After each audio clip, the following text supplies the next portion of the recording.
morning. The October 17th, 2025 Select Budget Committee meeting will come to order. It is 9:30 a.m. I'm Dan Strauss, Chair of the committee. Will the clerk please call the roll? Councilmember Juarez is excused. Councilmember Saka? Here. Councilmember Solomon?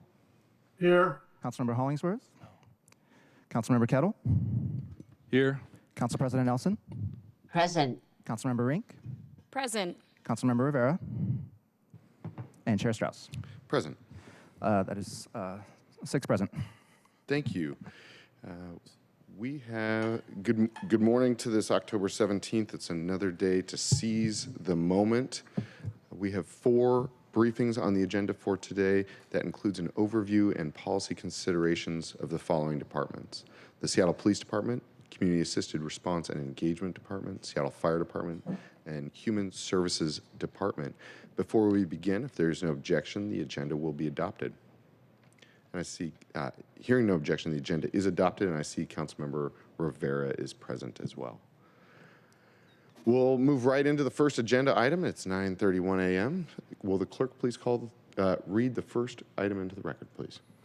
Agenda item 1, Seattle Police Department for briefing and discussion. Thank you. We're joined by Greg Doss and Director Noble of Council Central staff. We'll turn it over to you, and then we'll have Councilmember Kettle open it up after your presentation. And colleagues, feel free to ask questions as the presentation goes. Thank you. Thank you, Mr. Chair. As you note, Greg Doss, your central staff, here to present policy considerations for the Seattle Police Department budget, and directed by my boss, Ben Noble, the Director of Central Staff. So we'll go ahead and launch into it. Start with a table with a lot of numbers here and say that the 2026 proposed budget for the Seattle Police Department increases 4.4% relative to the 2026 endorsed budget. The largest portion of that increase is a net of about $19 million, which is attributable to changes made mostly in personnel expenditures. So as you look at this table, the majority of changes that you see, whether they be reductions or adds in that percent change column, those are really just 3 or 4 big items and some technical adjustments that are spread out throughout the department's BSL's budget summary levels, which also serve as the bureaus for the department, how they organize themselves. The one big exception here is the 16% that you see in leadership and administration, and that is simply money for new officers that was put in, and we'll discuss that in a little more detail later. Thank you, Greg. And just to note, Councilmember Hollingsworth has joined us as well. Okay, thank you. So with that, I'm going to go ahead and move into the major adjustments. As I said, most of the adjustments are personnel related. As I just mentioned, there's a $26 million add. It was 16% increase to leadership and administration, and that is to fund 86 net new officers in 2026. I think that most folks are aware that the department has been really at an unprecedented rate hiring new officers. This is something that they've never seen before in this order of magnitude. So there is a need for the budget to catch up, and that is the first item here.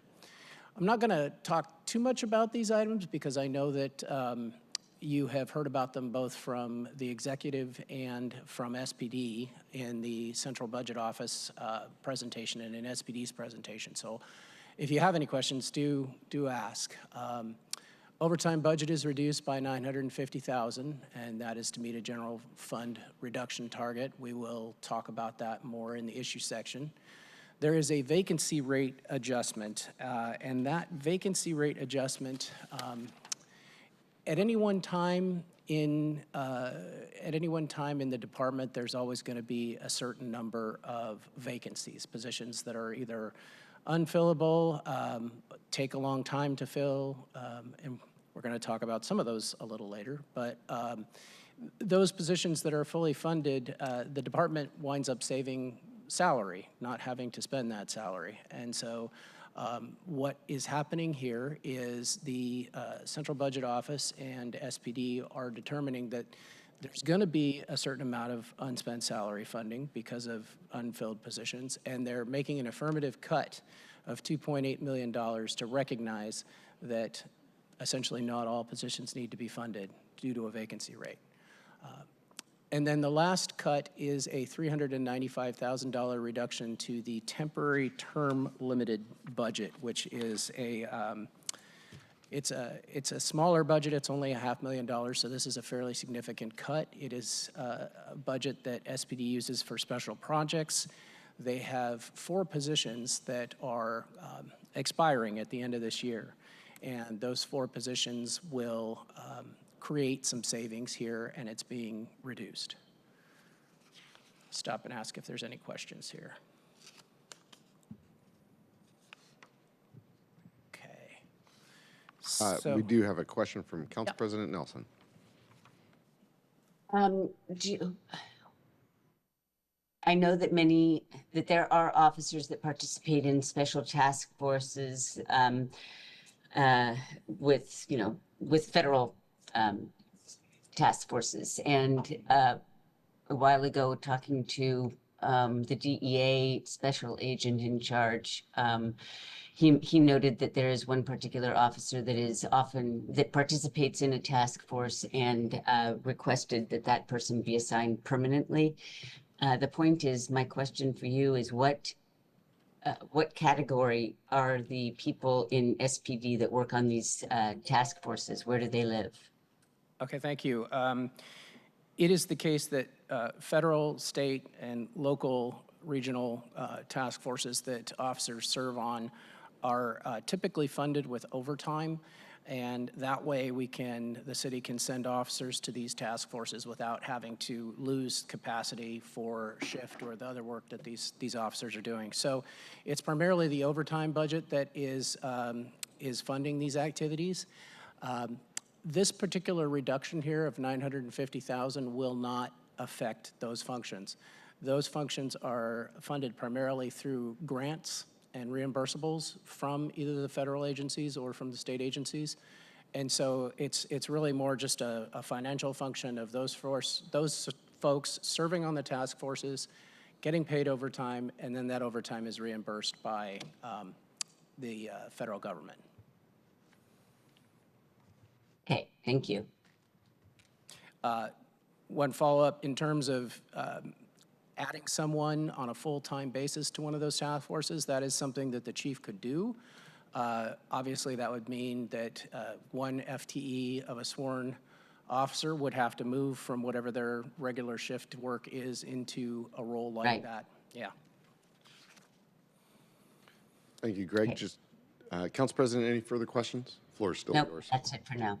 Thank you. And Greg, can you speak a little bit more about the temporary term limited funding positions, partial reduction there, and the 4 positions that, are they set to be eliminated? Are they civilian? Yeah, thank you. They are all civilian. There were 2 in public affairs that were assisting with communications. There was one in relational policing, and that person was serving as a liaison to the Central District. And there was finally a position that was supporting DEI. And as it turns out, when we get to the next slide, you'll see that the department is more or less converting that DEI work from a term-limited temporary position into a full-time position. Thank you. All right. So a couple other ads that are worth highlighting in this budget. There is, as you know... I see Councilmember Rivera has her hand. Thank you. Thank you, Chair. Thank you, Greg, for being here, and Director Noble. Quick question about on this slide 2, the budget summary slide, also under the term limited funding.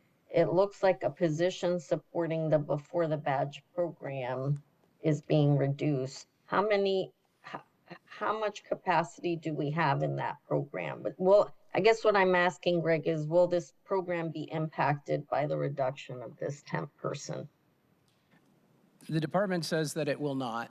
I don't have the exact number of FTE for this program, but I can get back to you with more information on that. Thank you, Greg. Thank you, Chair. Thank you. All right.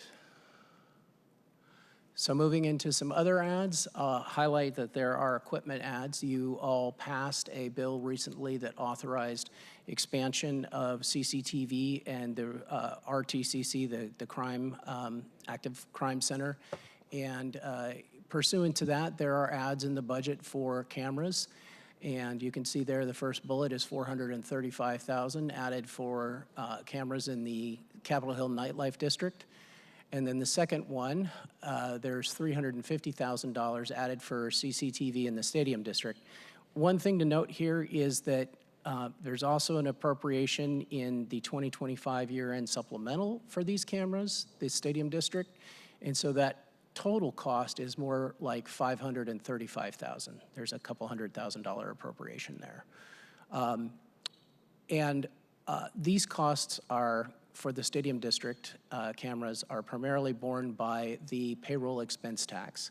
That's something new with SPD. Normally, SPD just receives general fund funding, but in this case, there was planning for the FIFA events coming this spring, and that is going to be funded out of the payroll expense tax. And then also funded as part of that is $422,000, and that, as the slide says, is for barriers and trailers that SPD will use during those FIFA events. And then finally, a couple position ads. Greg, just yep. real quick, we've got a question from Councilmember Rank. Thank you, Chair. I think you all might be able to guess what I'm going to inquire about, and it's again this decision to use the payroll expense tax to fund the CCTV cameras for the Stadium District. Do we have any understanding the rationale behind that decision from the executive?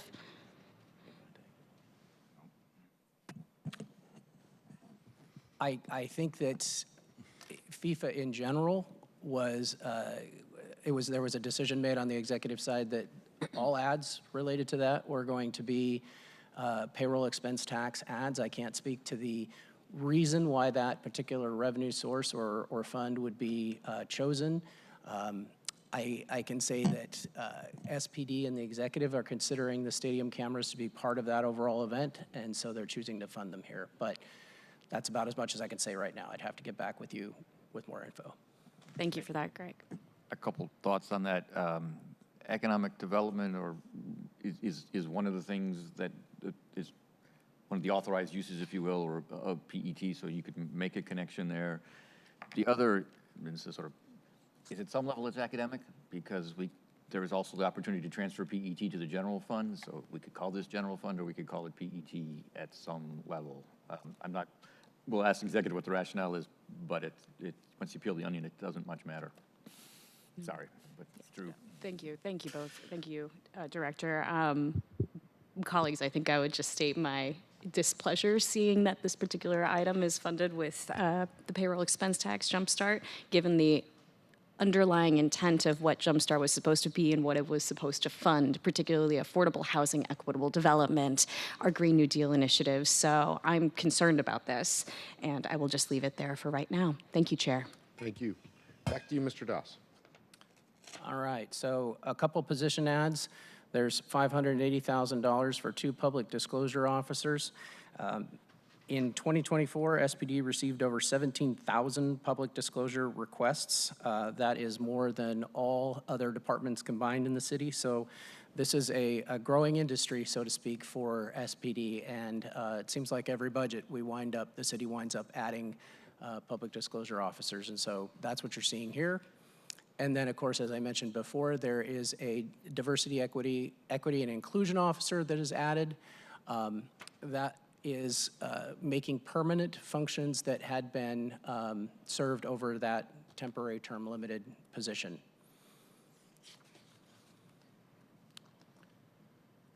I'm seeing hands. Oh, yes, that's an old hand, I believe. Councilmember Rank, is that correct? I see Council President Nelson. So what is the average fully loaded FTE amount or cost? Because I'm noting that 2 divided into 580,000 is more than 2 divided into, or, is more than 212. So why is that? Is there another expense or cost that goes along with those 2 FTEs for public disclosure? Yes, there is.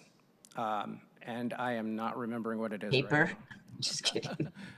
No, I'm drawing a blank right now. Okay. It is more than the salaries. You are absolutely correct. That's a good observation, Council President. I need to get back to you and when I remember what that is and let you know. Okay, thanks. Thank you. Back to you, Mr. Doss. All right. So now we're going to move into the first policy consideration, which is staffing only and information only.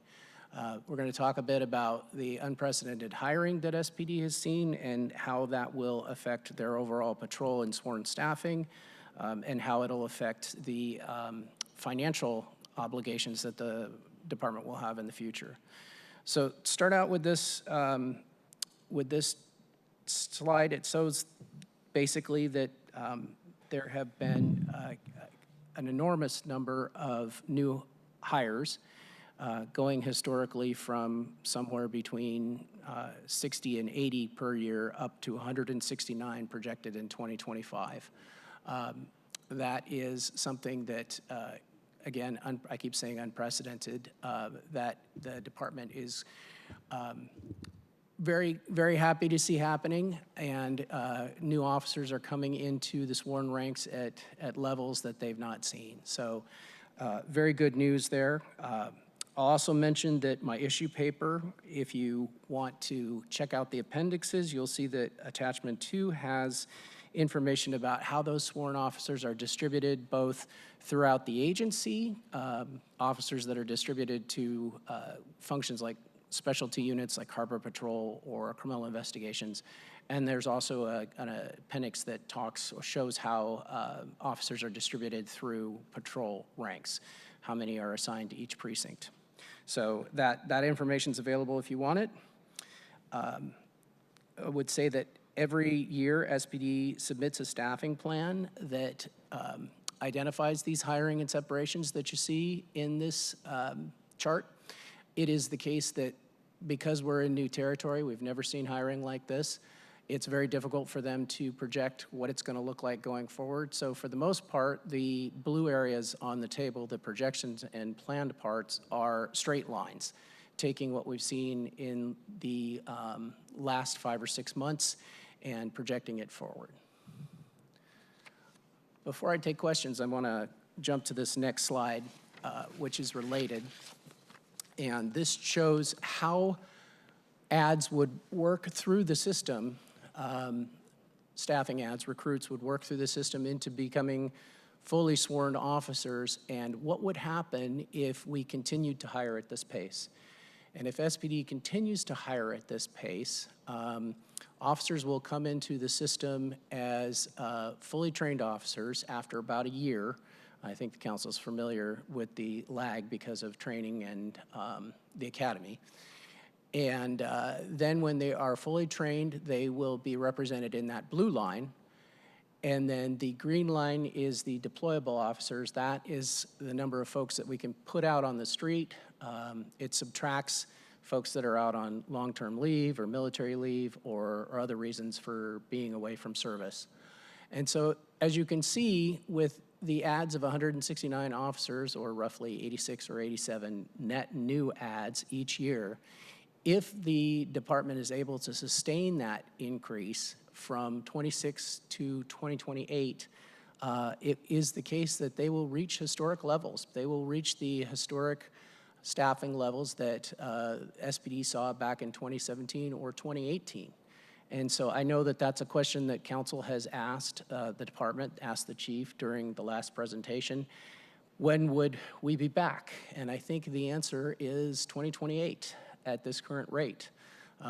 Fingers crossed that they can continue to hire at this rate. And then the last thing I would note is that as officers are coming into service, so are the costs. It is the case that the costs for the additional officers, the additional 86 officers in 2026 is going to be about $26 million. That's $23.5 million for salaries and another $2.5 million for equipment. And if you take the cost just for the 2026 officers and you annualize it, once they move into fully funded sworn pockets, The obligation in 2027 will grow from 26 million to about 34 million. And that's just that one class for next year. So as you see classes in 2027, in 2028, you'll see growing costs, again, in the order of magnitude of tens of millions of dollars. Thank you, Greg. I see we have Council President and then Councilmember Rivera. There is I can't remember what the term is, but the ratio of officers per 100,000 population, or so I think that's what also that is. I'll back up.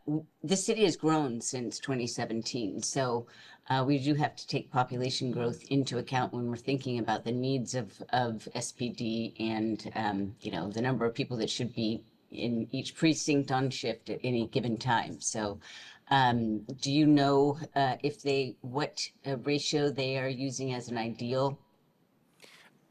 Thank you, Council President. It is the case that SPD is undertaking a study coming up this year where they are going to look not really just at ratios per population for officers, but rather specific demands in the city of Seattle for officer calls and proactive work for SPD. They're going to take a look at that this year, and they're going to develop a strategic staffing plan, if you will, that should give you the number that you're looking for. What would be the ideal number of police officers for the city of Seattle? That's something that Chief Barnes hopes to be able to tell you all next year.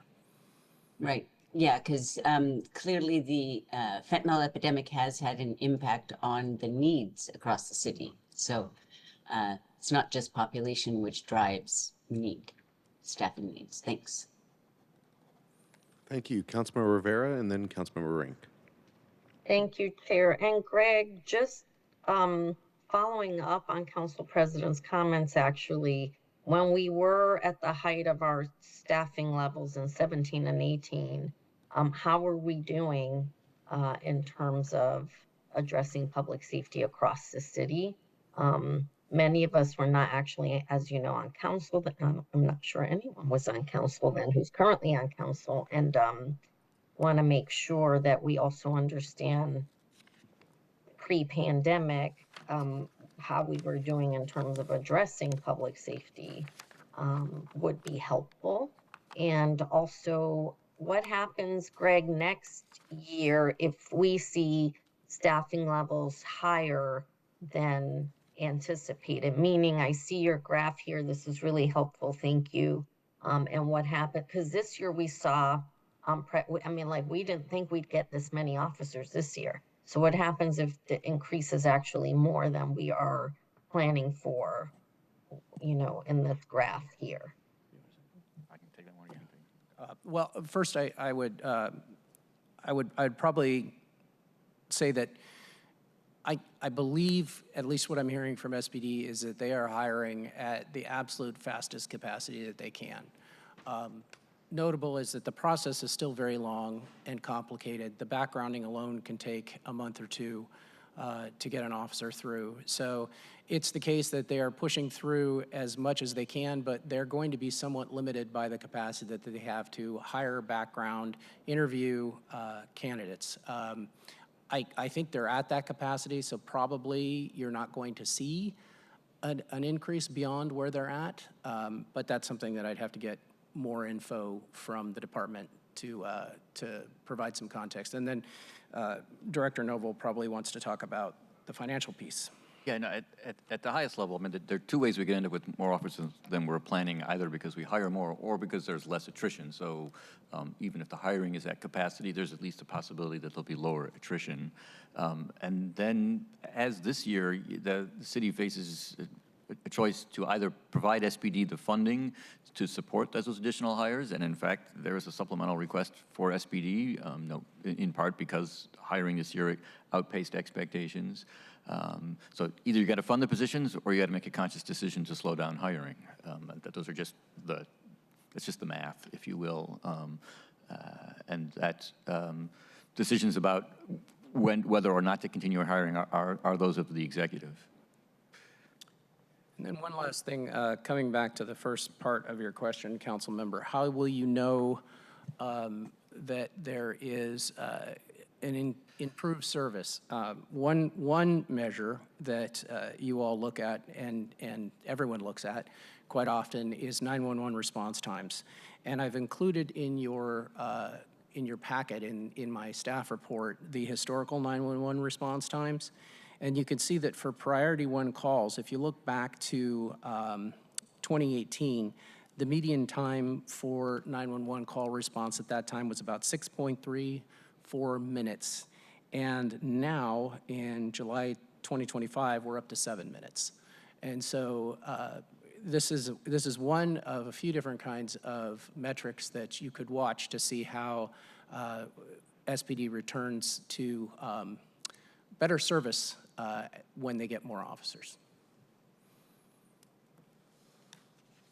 Thank you. Councilmember Rivera, anything else? No, Chair, thank you. Thanks, Greg, for answering that. And before we go to Councilmember Rink, not on behalf of, only because our historian, Councilmember Juarez, is sick today, she was the only one of us that was here in 2017. So with that, over to you, Councilmember Rink. For the reminder, Chair. Yes, I was like trying to think. Thank you. Thank you, Chair. And thank you for the presentation today, Greg. I've been trying to wrap my head around this, and I want to clarify for the record today, if there were negative police in every year until 2024, where did the funding for these staff go? Was it put into the underspend, and if not, how did SPD reallocate in such a way that we now need $26 million to hire new people? Yeah, thank you, Councilmember Rink. Well, I think the city at the time recognized that there was a lot of unfunded salary that was sitting in the department, and it got moved to priorities that the city had over the last few years, one of which was standing up the new care department. A lot of funding that is in the care department is the result of general fund savings that were coming from SPD's salary savings. So as the city progressed over the last few years, salary was reduced in SPD because it was unneeded, and it was reallocated for things like care, for technology projects that the department has. There are papers on each one of the departments, a 5-year historical look back, or is it 6-year, that the 6-year now. 6-year that the chair has requested that staff do. And the SPD paper has a history of all of those transfers. So if you go to that paper, you'll see all the big chunks of salary funding that moved out and more or less what they were used for. And if you go to that place, I'd recommend reading both the 25 5-year summary and the 26 6-year summary. There's complementary information in both, some more detail actually in the 2025 5-year look back.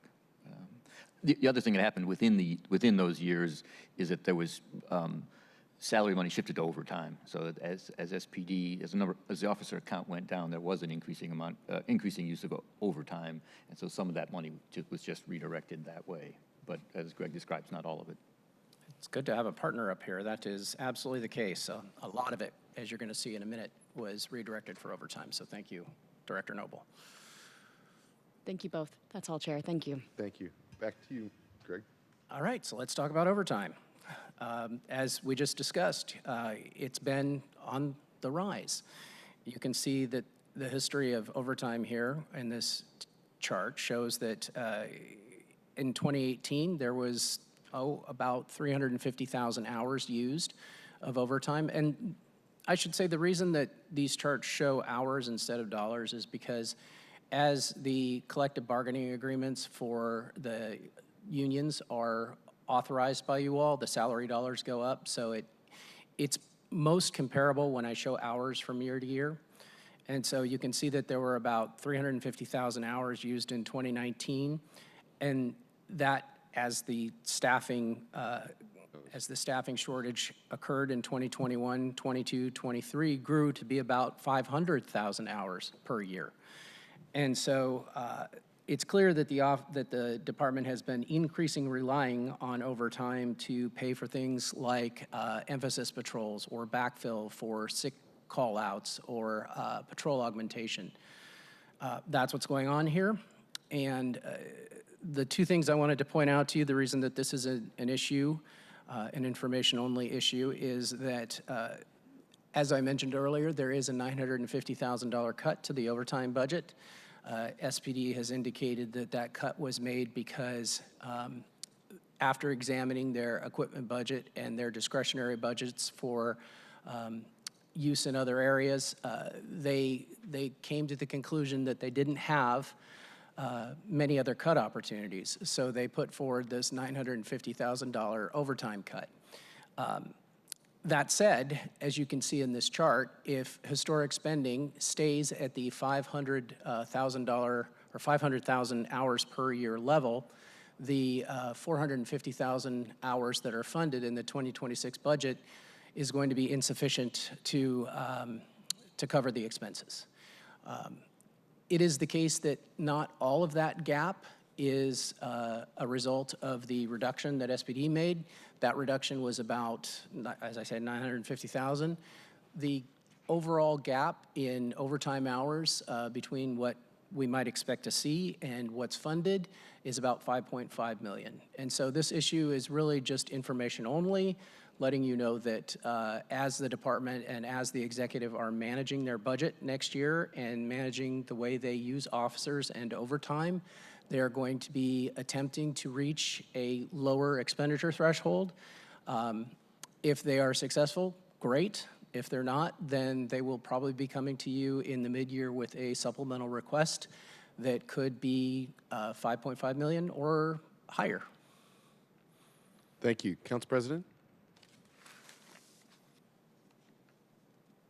Correct me if I'm wrong, but the fact that in 2025 the revised and the original come into line better is because council made a stink of not appropriate the executive not putting enough money toward overtime, because I think we were talking in committee about the fact that the previous years there was a in 2024 clearly there was an imbalance about the planned need for overtime. So whatever the reason for that that better symmetry there in 2025, next year we have this big party coming to town, right? World Cup. So when you're talking about the SPD engaging in a strategic staffing exercise and putting forward a plan, I'm just going to assume that they are thinking about overtime needs during the World Cup. Yes. But correct me if I'm wrong. Yes, Yeah. yes, that is absolutely the case. And we'll talk about officers and new officers and their impact on overtime here in a second. But you're absolutely right. The 2025 budget was supplemented. There was a year-end supplemental for $12 million that the executive proposed and the council adopted that actually it wasn't 2025, it was 2024, where the budget was boosted. It's been the case since the officer shortage, since the officers have been separating back in 2020, 2021, that the city budget office has been trying to play catch up, so to speak. These were, it wasn't something that could be forecasted accurately. They were doing the best they could to try to keep up the authority with what was being spent. And you can see in 2022, 2023, they just weren't keeping up with the budget. But in 2024, last year, they did add 12 million, and that gets us up into the $450,000, $500,000 hour range. So they're now in the range. It's just a little underfunded in 2026 due to the cut and again, still playing catch up. One thing that I would note is that it's possible that their recent successes in hiring will translate into a reduction in overtime use. And that is something that absolutely the chief will have to take into account when he's doing the strategic staffing plan. But I think you all heard the chief say in his address to you all, his budget address, that that's not going to be an immediate thing. That's going to be something that phases in over time, because his immediate priority for those new officers is going to be to ensure that there's adequate service in patrol, bringing down 911 response times, to work on special projects. So the new officers are really at first going to supplement the services. They're not going to supplant or substitute for the overtime that's being used. Then over time, as officers continue to come into the system, there'll be opportunities for supplanting of these overtime dollars. It's just going to take a little time. Yeah, and actually, just in the near term, you might see an increase in overtime because there'll actually be more officers who are available to sign up for overtime and to do so in sort of in a more sustainable way. And to the extent that the headcount overall still remains below that which the chief sees as ideal, in order to respond to individual situations and emphasis patrols and the like, there will be a larger pool of folks who can access and make use of that overtime. So I'm not, and I speak from experience on this point as the previous budget director. And myself as well as the previous budget director for SPD. It is the case that each one of these officers that comes in creates their own overtime, and for good reasons. If they are involved with an incident towards the end of their shift and they need to extend the shift to take someone to the hospital or to book someone into the jail, they will go on to shift extension overtime. So yeah, it is absolutely the case that in the short term, I think you probably will see an increase in overtime. Yeah, and to be clear, I wasn't suggesting that was necessarily a negative, right? If the goal is for more total officer hours on the street, additional officers give you that opportunity in part through overtime as well as their base hours. But it sounds, part of my question is driven by the way you phrased that, Greg, when you said they had to come up with they had to come up with an amount to take from somewhere, so they took it from overtime. It sounded like what you were saying. So are you saying that they were given a directive to reduce their budget by a certain percent? And if so, was that 2%? Yes, they were given a directive to reduce their budget by a certain percent. I don't recall what the percent the executive asked SPD to reduce was, though. I think the target was 2, but that doesn't mean that they were going to take 2% of the budget. It was just to give them a base for ideas. And again, as previous budget director, you get to see what the ideas are and then evaluate whether they are tenable, sustainable, and desirable. Well, I'll note for the record that public safety is not an area that I feel comfortable, just cutting across the board. It has to be much more surgical than that if we don't have enough money to pay our expenses, basic services per our charter duty. But, anyway, go on. Thank you. And I should mention that the department is going to try to manage to the budget that they have. They are setting targets and working with section directors to see if the targets are achievable without sacrificing service. So they're doing some regular work on this to make sure that they can, where they can, stay within budget levels. Obviously, if there's something that requires them to spend overtime, they will. Thank you. Thank you. Okay, so moving on to the third issue, this is parking enforcement officers. This is an issue that came up last year. I will have some options for you here. Just by way of background, SPD has about 104 PEOs, and as you all are aware, the department has difficulty in the past filling these positions. The unit historically has, within the last 5 years, moved between SDOT and SPD. It landed back in SPD in 2023, at which time it had 20 vacancies. And at that time, the expectation was that SPD would fill those vacancies. I think, as you all are aware, there have been some bottlenecks in the training and in the backgrounding process that have limited the, I'm going to say recruit classes, but the candidate classes for PEOs in such a way that there are just enough folks to cover for the folks that are separating, but not enough candidates to reach that historic backlog of 18 positions. Since 2023, it's been the case that those 18 vacancies in SPD have been producing salary savings, and they've been producing salary savings to the tune of about $2.1 million a year. And so as SPD over the last few years has had other budget needs that they've had to address, as you can see, we just talked a lot about overtime being one of the budget needs, technology being another one. They have redirected some of this funding that was going unused for PEO salaries to these other needs. This year, due to the need for budget reductions for the general fund, the department and the executive budget cuts some of the salary savings. We talked about that in the first slide, the civilian salary saving reduction. And what that effectively does is it reduces the salaries that SPD would need to pay these PEOs if they could hire them. So it creates a natural barrier for the department in filling those positions. That is something that the council can fix. It is the case that each PEO that hits the streets will create more fine revenue through infractions than the cost of their own salary and benefits. So one thing that the council could do is to backfill that civilian salary funding. And then if the council were to do that, central staff would recommend that it put a proviso around this funding so that it can only be used if the department does achieve net new hires, new PEOs on the street.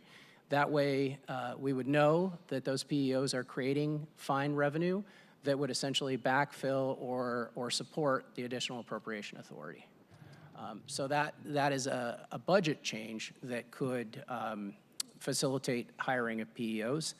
I think it's important to note that PEO hiring is important because what we're seeing over the last few years is a lower level of service when managing the right-of-way. It also is translating into fewer PEOs for traffic control events and incidents. That matters because recent collective bargaining changes have allowed the city to use PEOs more frequently for events. And so the fact that the city doesn't have enough PEOs, it really is working against the efficiency of deployment for our special events. So one way, well, let me back up. The council added last year to try to help with this bottleneck in training and backgrounding, a couple positions to train PEOs. The department has not been able to make those hires. The reason they've not been able to hire them is because there's collective bargaining requirements around those two positions, and so they're hung up in the bargaining process for the moment. One thing that the council could do while the bargaining is still occurring is to help the department use short-term, what we call out-of-class funding, to take PEOs out of service and have them serve as trainers. That way, it rolls back to the department being able to hire more people, and they train more people, and we can fill those vacancies. So the options that I have for you today would be to do just that, to add money for out-of-class costs, and that's really budget dust at $14,000 for a PEO to serve out of class. And then also adding somewhere between $350,000 and $2.1 million with the assumption that, and provisoing it with the assumption that PEOs would hit the streets, create revenue, and backfill that appropriation. So I'll stop and ask if there's any questions. Thank you. I'm not seeing any at this time. I think it's pretty clear. I'll ask one clarifying question that I read in the PowerPoint and in your memo regarding how much it costs us to hire more PEOs because they are offsetting with ticket revenue. Is there a direct one-for-one? Do these positions typically make money for the city, or are we expending funds to hire them? Well, I would say there's revenue generated through their work of managing the right-of-way, and the revenue generated is about $200,000 a year. It is the case that the city is likely not at its maximum capture rate of violations, meaning there's work out there for PEOs to do, and that they would likely reach the historical average of $200,000 a year in fine revenue. The position itself costs $115,000 in salary and benefits, so the differential there, again, going to the general fund, would support the additional authority that you would provide here and quite a bit more. Thank you. Very helpful. I'm not seeing any other questions, so feel free to continue. Right. So the last issue I have to discuss today is the 30 by 30 initiative. As you'll recall, you all added in the 2025 adopted and 2026 endorsed an unfunded strategic advisor position to provide staffing capacity for this initiative. The council requested at the time that the department use salary savings to fund the position. That was at a different time and a different place. This was a pre-hiring boom, still in the situation where SPD was realizing salary savings each year. And so at the time, it made perfect sense to say that this position that would be funded could be funded with salary savings. It turns out that obviously things changed. SPD says that it has not been able to hire this position because they didn't want to commit salary savings, civilian salary savings that is, given the current budget environment. And so I raise this issue today to make you aware that the position has not been filled and to provide you an update on what's happening with 30 by 30, hopefully to give you context for potential next steps. And so I'll start by refreshing you a bit about SPD's work here. They have a work group that consists of 12 full-time and civilian employees. It meets once a month for an hour. The group is led by the Director of Program Development, the Executive Director of Analytics and Research, and the Executive Director of Employee Support Services, as well as other civilian and sworn staff. Go back here. In May of 2024, members of this group came before the Council's Public Safety Committee and presented the 30 by 30 plan that they had put together, which consisted of 3 separate phases. The first, and the overall goal for this plan would be, of course, to remove inherent bias from assessments and policies and to ensure that women's needs can be met, and to transform police culture to support and celebrate the values of diverse and underrepresented officers, all with the goal of increasing the number of women recruits nationally to 30% by 2030.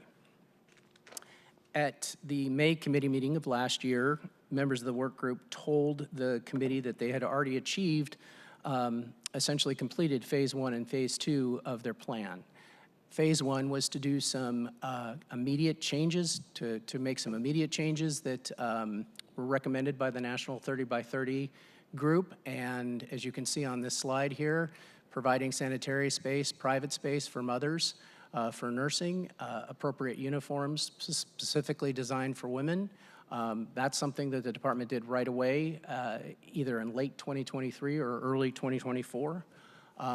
Those are a couple highlights. They did some other things around revising their EEO policies and hiring policies, but they had come to committee in May with accomplishments already being made. Phase 2 of that process involved a survey of the women in SPD. They got a pretty good response rate from the survey and identified barriers that the folks that were surveyed highlighted in the survey and potential programs to address some of those barriers. And so those programs and initiatives are on this slide here before you. You'll see that there's a rather ambitious list here of what the department calls its phase 3 goals. And this is what the department work group said that they were going to achieve when they met with the Public Safety Committee in 2024 and early 2024. So as you can see, this is a pretty extensive list of some very complicated endeavors. I'm not going to read the whole list to you, but I will say that it's certainly ambitious for an undertaking for an interdepartmental work group. It is, you'll see that some of the things here, researching flexible shift options, creating a mentorship program, identifying disparities in promotions, and creating leadership development pathways. That's just some of what's on this page. It's obviously very work intensive, and the department has characterized this as longer term projects. So with that, I'm going to go to the next slide and talk a little bit about how they've been doing with this initiative. And they have actually accomplished a lot. The first bullet is a list of some of the things that have been done. As you can see, they've hired consultants to develop childcare options. They've reworked their marketing campaigns to focus on women, and they've improved the way that they equip and train women. So, as I said, they've been doing a lot in the last couple of years. They have not had as many accomplishments with some of the more complicated programs like professional development or career development. And that is an area where additional staff hours might be able to help them expedite this work, get it done quicker. That's something that it's really a question I'll come back to in a moment with you all. But before I do that, I want to end by highlighting the hiring data that SPD has with women. And right now, we are seeing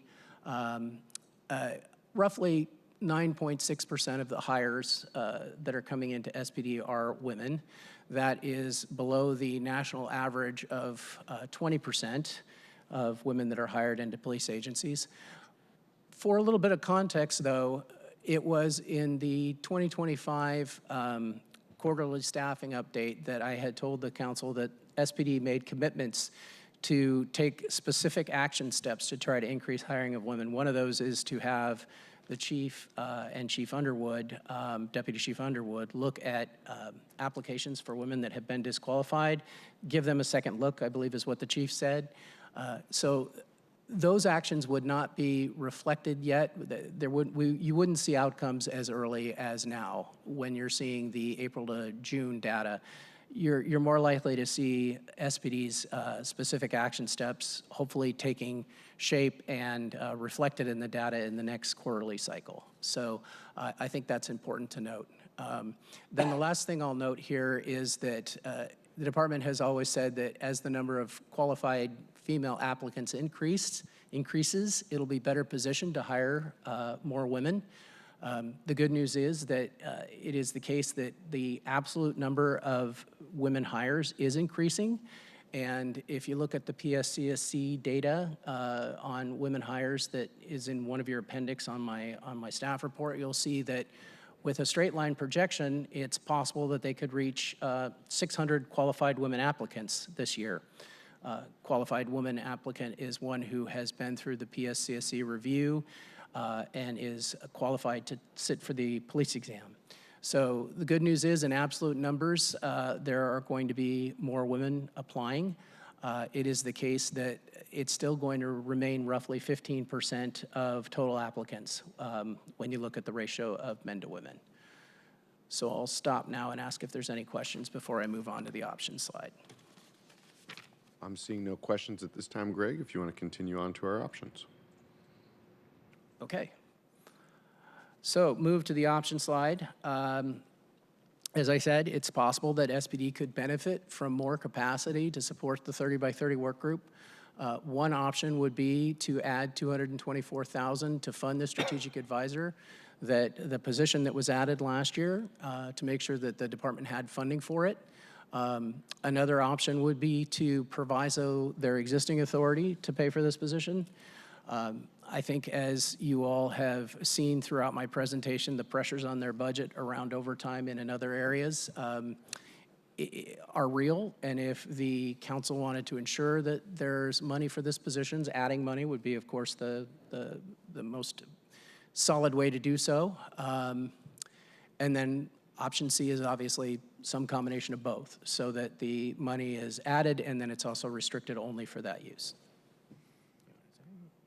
Thank you. And so that's all I have for you, and that's all I have for you today. Thank you. I'll turn it over to Councilmember Kettle as chair of the committee overseeing this department for opening comments and questions. Colleagues, if you've got any questions, I know we've been asking them as we've been going, but now would be the time. Thank you. Thank you, Chair Strauss. Mr. Doss, thank you for your presentation and your work in this area, and also, of course, Director Noble for his input. from his various many roles that he's had over the years.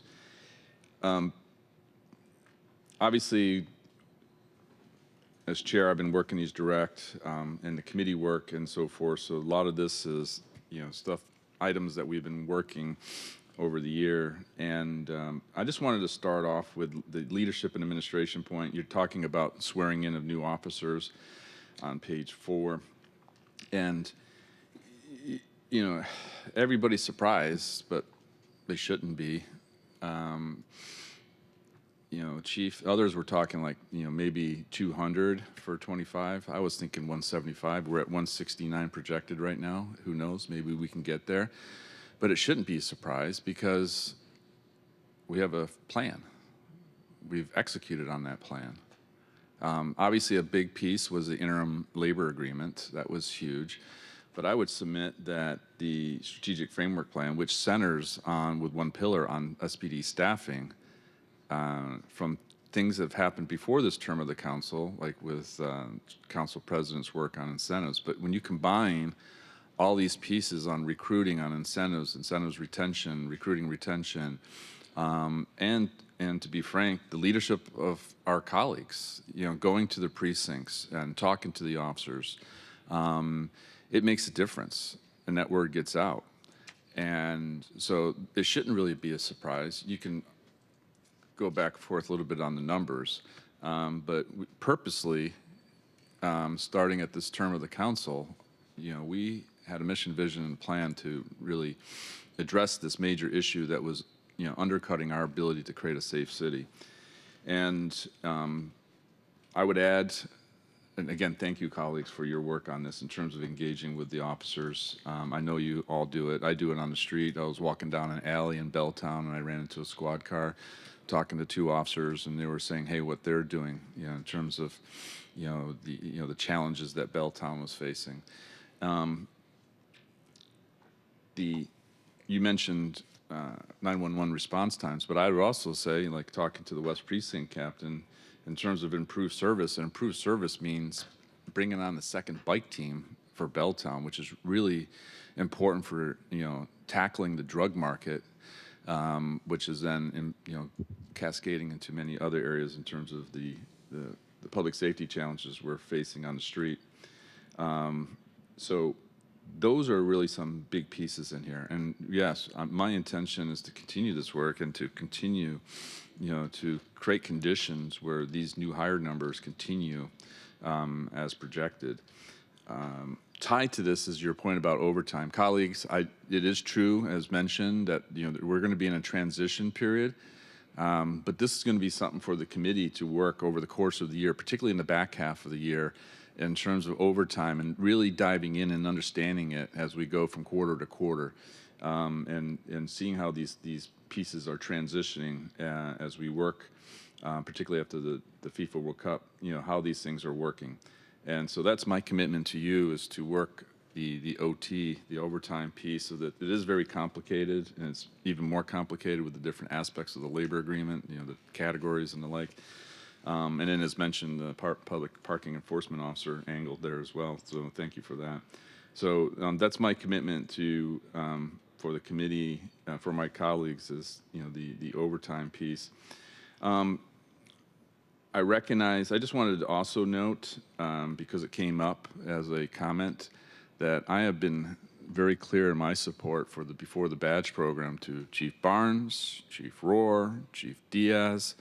I did a lot of this prior to coming, working events that included the Before the Badge prior to coming onto the council. And since being on the council with some of my colleagues here on the dais, going to the classes and seeing these cohorts of individuals going through the Before the Badge program. And so that program will continue because it's vital and important in terms of what we're doing and in terms of transitioning to our new police force, and as we move forward. And I would throw out too a thank you to Ms. Victoria Beach and those that are actually working the Before the Badge program, and to include from Seattle U. They've been fantastic working these issues. Separately, part parking enforcement operations. We've had discussions on this. Colleagues, this is something that, you know, we have to address. I know there's big picture pieces moving in terms of, you know, the public safety challenges that we face, the dollars bringing on the officers. But, you know, the parking enforcement is something that we cannot neglect. And I have two major frustrations. One is, as you noted, that it was transferred to SDOT in the first place. Prior to coming to the council, we had out of Queen Anne Community Council, and we had a two-pager on police and public safety reform. We did not call for that move, and that move was a mistake. It was a misalignment of mission and misalignment across the board. And now we're in a situation which goes to the second frustration, is that we're not bringing it back on. And this is important because it shows that government works.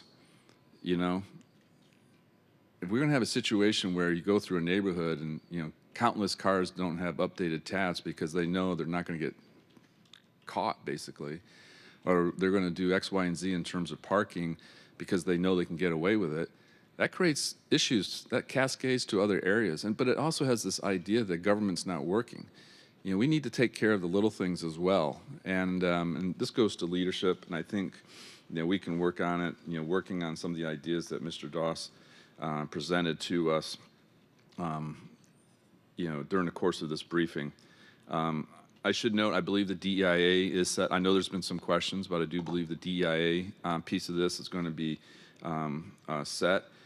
The 30 by 30, thank you for your presentation on this. I will probably defer to Councilmember Saka for details. I'm sure he's going to have some questions. But this is another area where if we continue what we're doing and then create a positive environment for constitutional policing in Seattle with all the different pieces, this will change. It takes time to change. I went through this in my previous career during the course of the 90s. It takes like a decade, if not more. And, you know, and so we need to have continued, stayed, you know, attention to this. And you can get there. And as noted, since I kind of referenced it to the 90s, these numbers are low, but the, you know, the U.S. Navy numbers, you know, are basically coming up to a quarter of the recruits are women. Just under, so basically a quarter, 25%. And so they're within striking distance of 30 by 30. And this is reflects well of the United States Navy, but I think this is a model, and lessons learned can be gained from that experience and what, you know, what's happening in other uniformed services beyond the Seattle Police Department. And I think that's something that we can improve on. Colleagues, the last thing I just wanted to note is, you know, we're in budget right now, but during the course of the year in the Public Safety Committee, we kind of work budget. We bring up issues for a reason, you know, to kind of, you know, set up the discussion and set up the conditions for budget. And this goes to staffing, as I talked about, but it also goes to technology. And so we have put this in place. And that work that we've done over the course of the year, really over the course of this term of the council, is to set us up for success in public safety. And we need to continue to work this.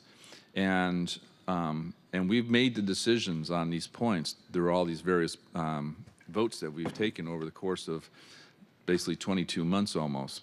And so we cannot undercut that work that we've done on staffing. We cannot undercut that work, what we've done on technology. Because it is vital in terms of executing the plan and really creating the safe base. And so I recognize there may be temptations to go after public safety dollars and specifically SPD dollars, but that's like, you know, penny wise, pound foolish.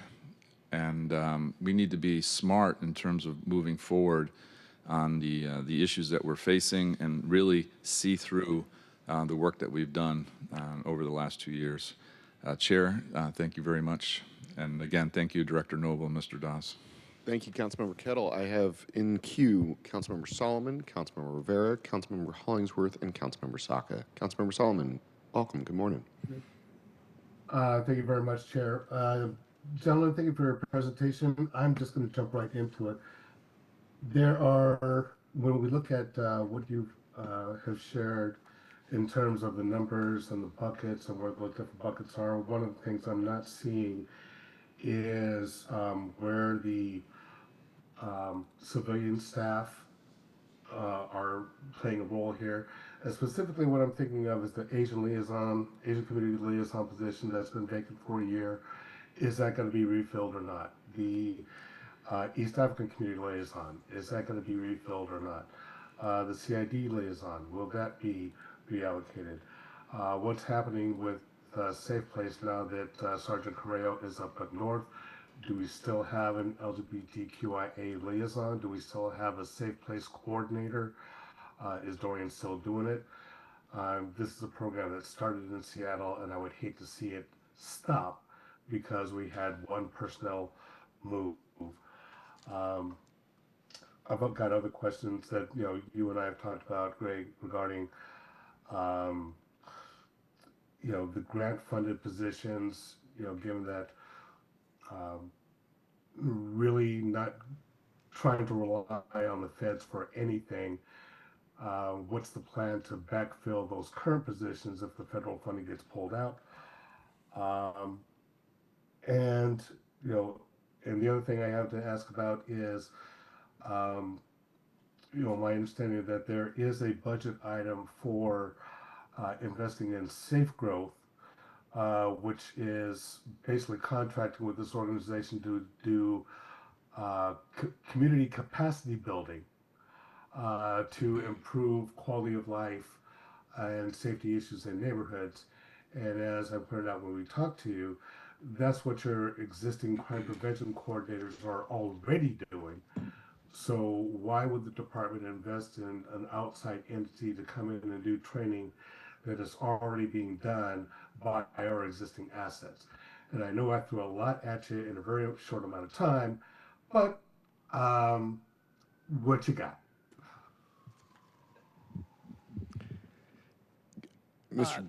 Greg, over to Councilmember you. Sullivan, that's not a specific item within this budget. I think what you're talking about is a study that SPD is doing with its professional services budget. So that's something that is within the authority of the chief to do.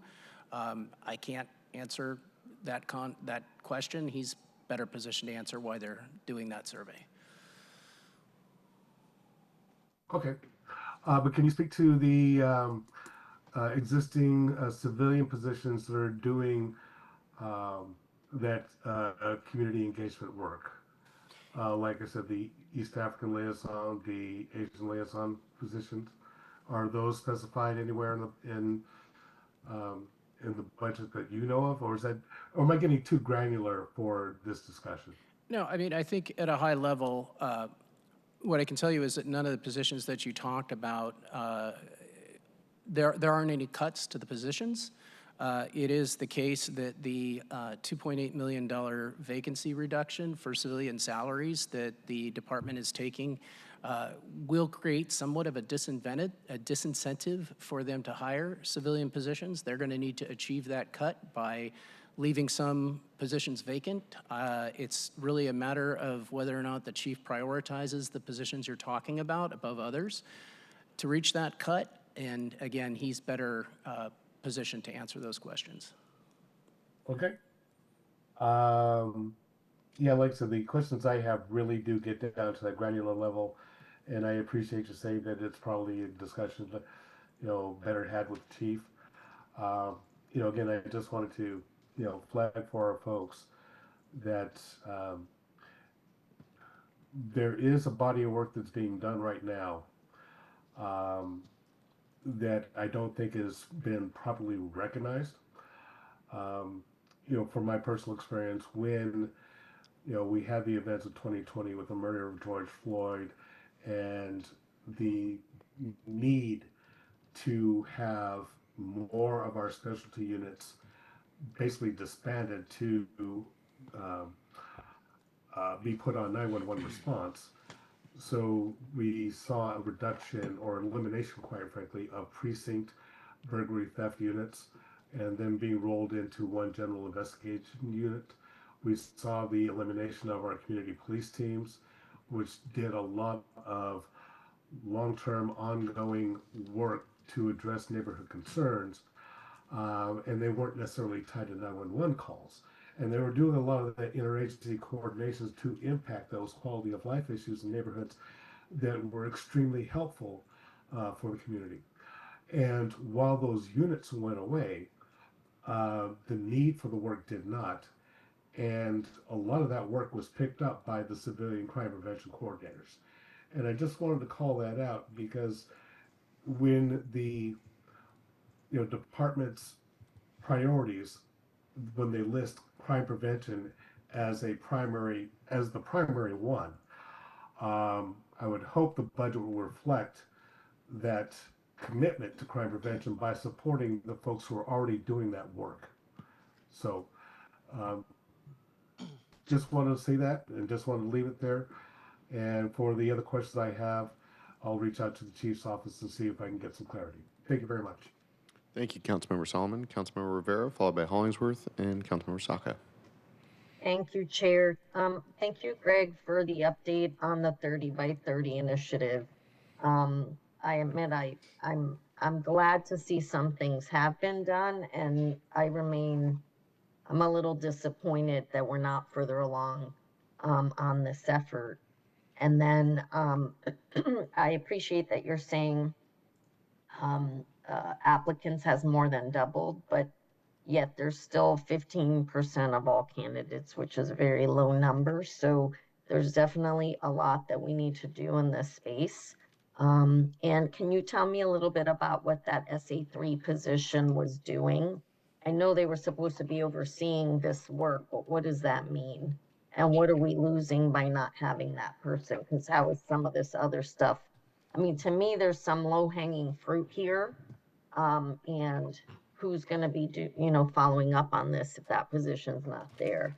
What's the department committing to, if you know? Yeah, thank you, council member. Last year, the council added a position 30 by 30 strategic advisor 3. The CBA read that the position would coordinate 30 by 30 work group activities. It's the case now that there are 3 different directors that are in a coordination role. It is unclear as to how much capacity each one of those directors has to focus on the 30 by 30, given that they all have their own issue areas and assignment areas that they have to staff on a full-time basis. So when talking about coordinating a program, that could mean just the glue of making sure that things keep moving, holding together and the work group and ensuring that things keep moving. Something that is a role that maybe they could use additional staff for.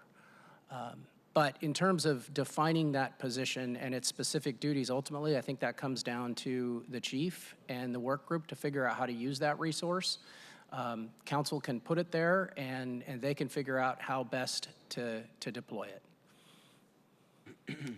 Thank you, Greg. That's why I asked the question. I didn't really know. I mean, we put it in, we don't always know how these positions are actually used. Not saying that they weren't used for this purpose, but I just know that I don't know the specifics around the body of work that they were doing on a day-to-day. My other question, Greg, is do you know, I mean, there's some folks, well, the work group at SPD that consists of, women who are working at SPD, I imagine that they've weighed into some of the work that needs to happen. Yes, actually, the list of phase 3 goals is from the work group. Some of those things are obviously identified in the national initiative, but those goals are coming from the work group. Yes, great to hear. And I just want to learn more about what we're doing on the 30 by 30 initiative, because we're a long ways from being where I would like to be. I have visited other cities where you see women officers everywhere, actually. And so that's not the case in Seattle. And we want a workforce at SPD that reflects that reflects the community in Seattle, and including women amongst other community members. And so I want to make sure that we're not losing our eye on the prize on this. So thank you, Greg. Thanks, Councilmember. If I could follow up and say that the council expressed its priority for this program as part of the hiring reform ordinance that the council passed in 2024. One of the things that ordinance did is it requested regular data on police recruits, and it also requested updates on 30 by 30 semi-annually. And so it's the case that the department is providing to the council reports on the progress with 30 by 30, and they break down their progress by the various phase 3 goals that you saw in my slide. And so it is absolutely possible to have the work group come before you all and provide an update along with their next report, if you're interested. Chair of Public Safety Kettle, that would be something I very much would support, but obviously deference to you. And I don't sit on the committee, but I do attend. Thank you, Greg. Thank you. Up next is Councilmember Hollingsworth, followed by Saka and Rink. And I'm not sure that we need to show the presentation unless it's being referenced. But over to you, Councilmember Hollingsworth. Good morning. Yeah, awesome. Thank you, Mr. Chair. No, I don't need the presentation. Thank you, Mr. Chair, and thank you, Mr. Doss, for your memo. And I also want to reiterate, and I also understand what Councilmember Kettle referenced to, that we're in a transition phase with our police department, and also understanding the numbers that we have. And one of the things I wanted to highlight was the priority 1 calls, how we were at our highest last year, and it's trending down, and that was on your memo on page 51, I believe. But the one thing I wanted to bring up, which is good, so I see that we're going down, but the one thing I wanted to bring up is, and I've tried to look for this, does our Seattle Police Department have a customer service line? Like and when I say line, a department or people that respond to folks? I think the answer to that is probably no.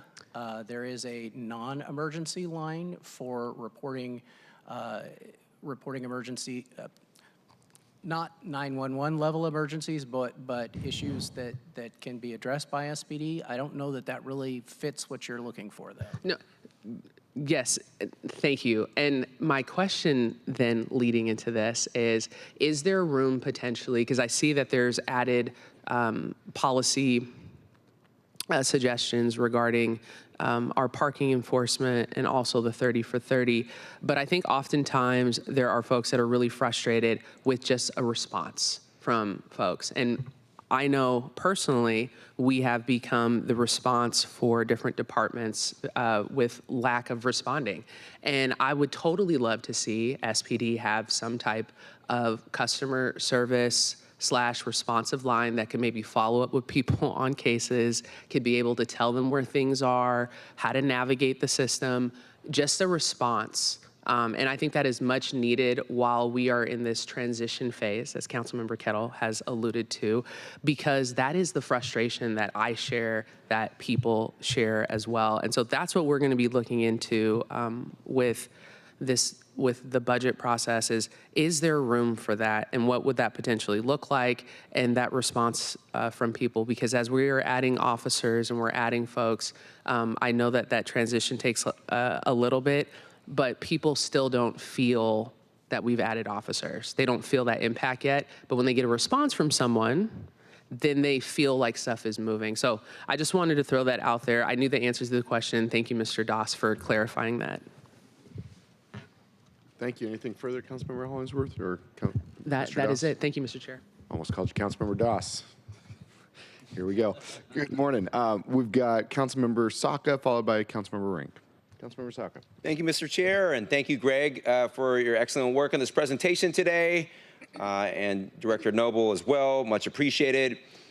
Some comments on a few items, and then a few slightly more specific questions. First off, I want to take a moment to pause, reflect, and in this case, celebrate the achievements of our city and the record unprecedented officer hiring.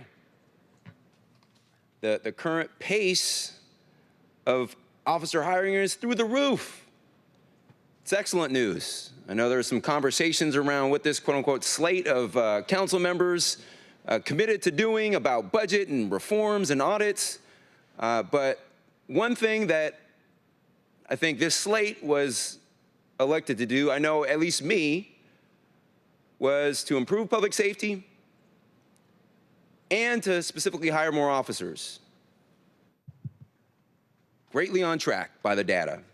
Data never told a tall tale. Data doesn't lie. So it's great, encouraging news, but it's also, we're also at a fairly fragile state as well.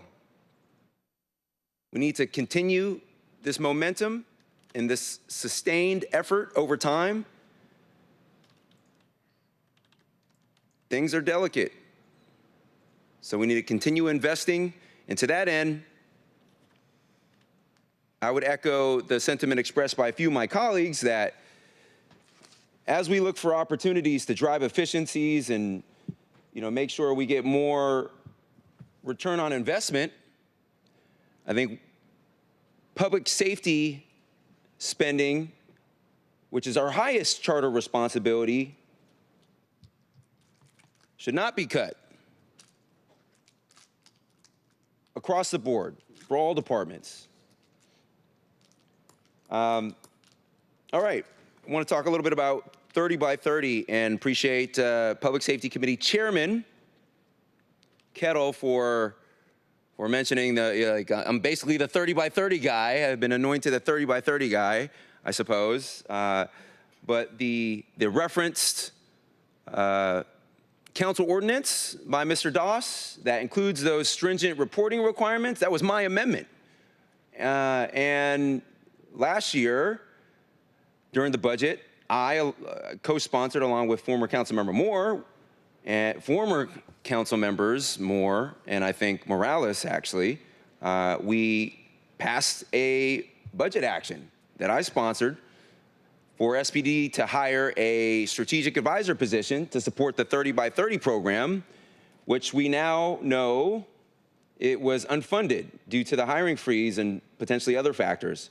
My office has continued to focus on SPD overall progress for women and not just for strict hiring goals of 30 by 30 or 30% of women by 2030, which we are clearly far from, but for making this department a great place, an exceptional place, where women want to be and grow their careers and grow professionally. Also want to recognize and support the progress that SPD has made with various initiatives in phase 2 and looking forward to phase 3 work, aligning with the 30 by 30 nationwide initiative. So there's been a lot of work done within the department, a lot of it as a direct result of specific council actions and leadership. But data never told a tall tale, like I said earlier. Despite the solid initial progress, clearly more needs to be done. And all that is to say, I led on a budget action last year in this space. Don't be surprised if you see something again this year from a budget amendment perspective. Noise disturbances and enforcement. Huge challenge. Noise disturbances with respect to two basic things. Excessive car noise. It's a huge problem in certain areas of my community, in my districts, Elki Harbor Avenue, for example. And I know the same problem is afflicting other communities across the city. So excessive noise, in the absence of state legislative action to allow us to initiate automated noise enforcement technology or cameras,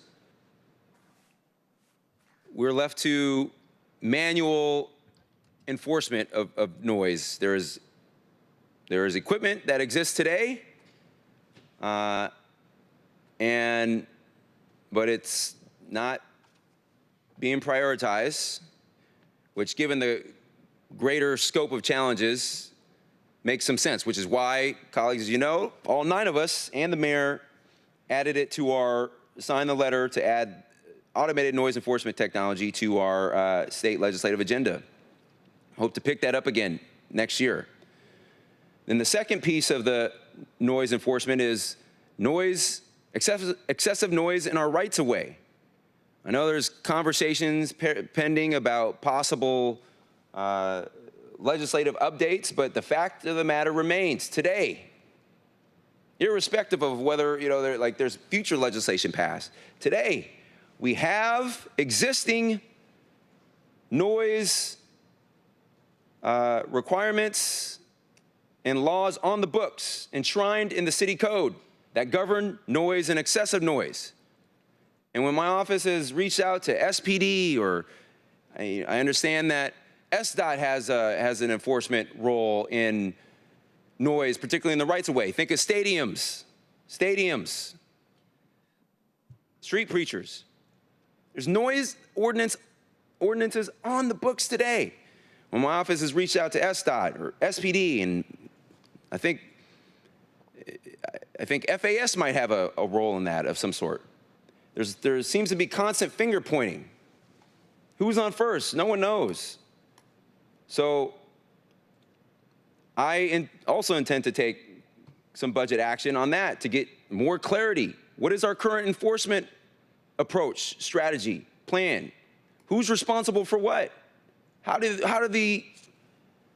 the departments work together? What are the gaps? What are the opportunities? We need a more coordinated, consistent approach and strategy. And if we have laws on the books, we need education, intervention, and enforcement. Otherwise, just repeal the damn law. To Councilmember Kettle's point, that was a point along the lines of what he was talking about in the context of public enforcement officers and staffing. But I think that the same broader principle applies to multiple scenarios. And I share that concern about the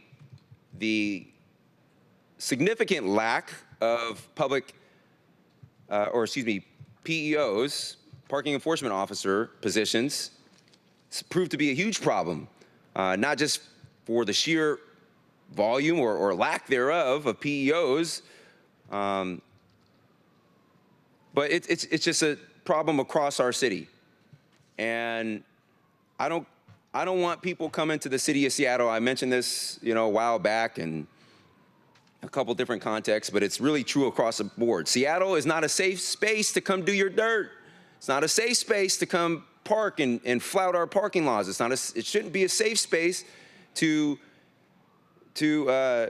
violate our noise ordinances, whatever the law is. So we need to do something on that. I know there's some conversation earlier at the start of your presentation, Mr. Doss, about task force officers. And, it's common practice, it's routine amongst all local law enforcement agencies. A certain amount are assigned on either a temporary, partial basis, or, in some cases, permanent multi-year basis to task forces at the state, regional, county, or even federal level. But not all task forces involve federal law enforcement. So it's common practice, but just be curious to better understand. Is there currently an inventory within SPD of roughly, not like a detailed breakdown, but like just roughly high-level approximate number of task force officers that are assigned by the department either on a permanent, like that's what they do, That's their 40-plus hour work week job, full-time, I guess, full-time basis, or a part-time basis? Is there currently such an inventory of task force officers within the department, Mr. Doss? There is, Councilmember Saka.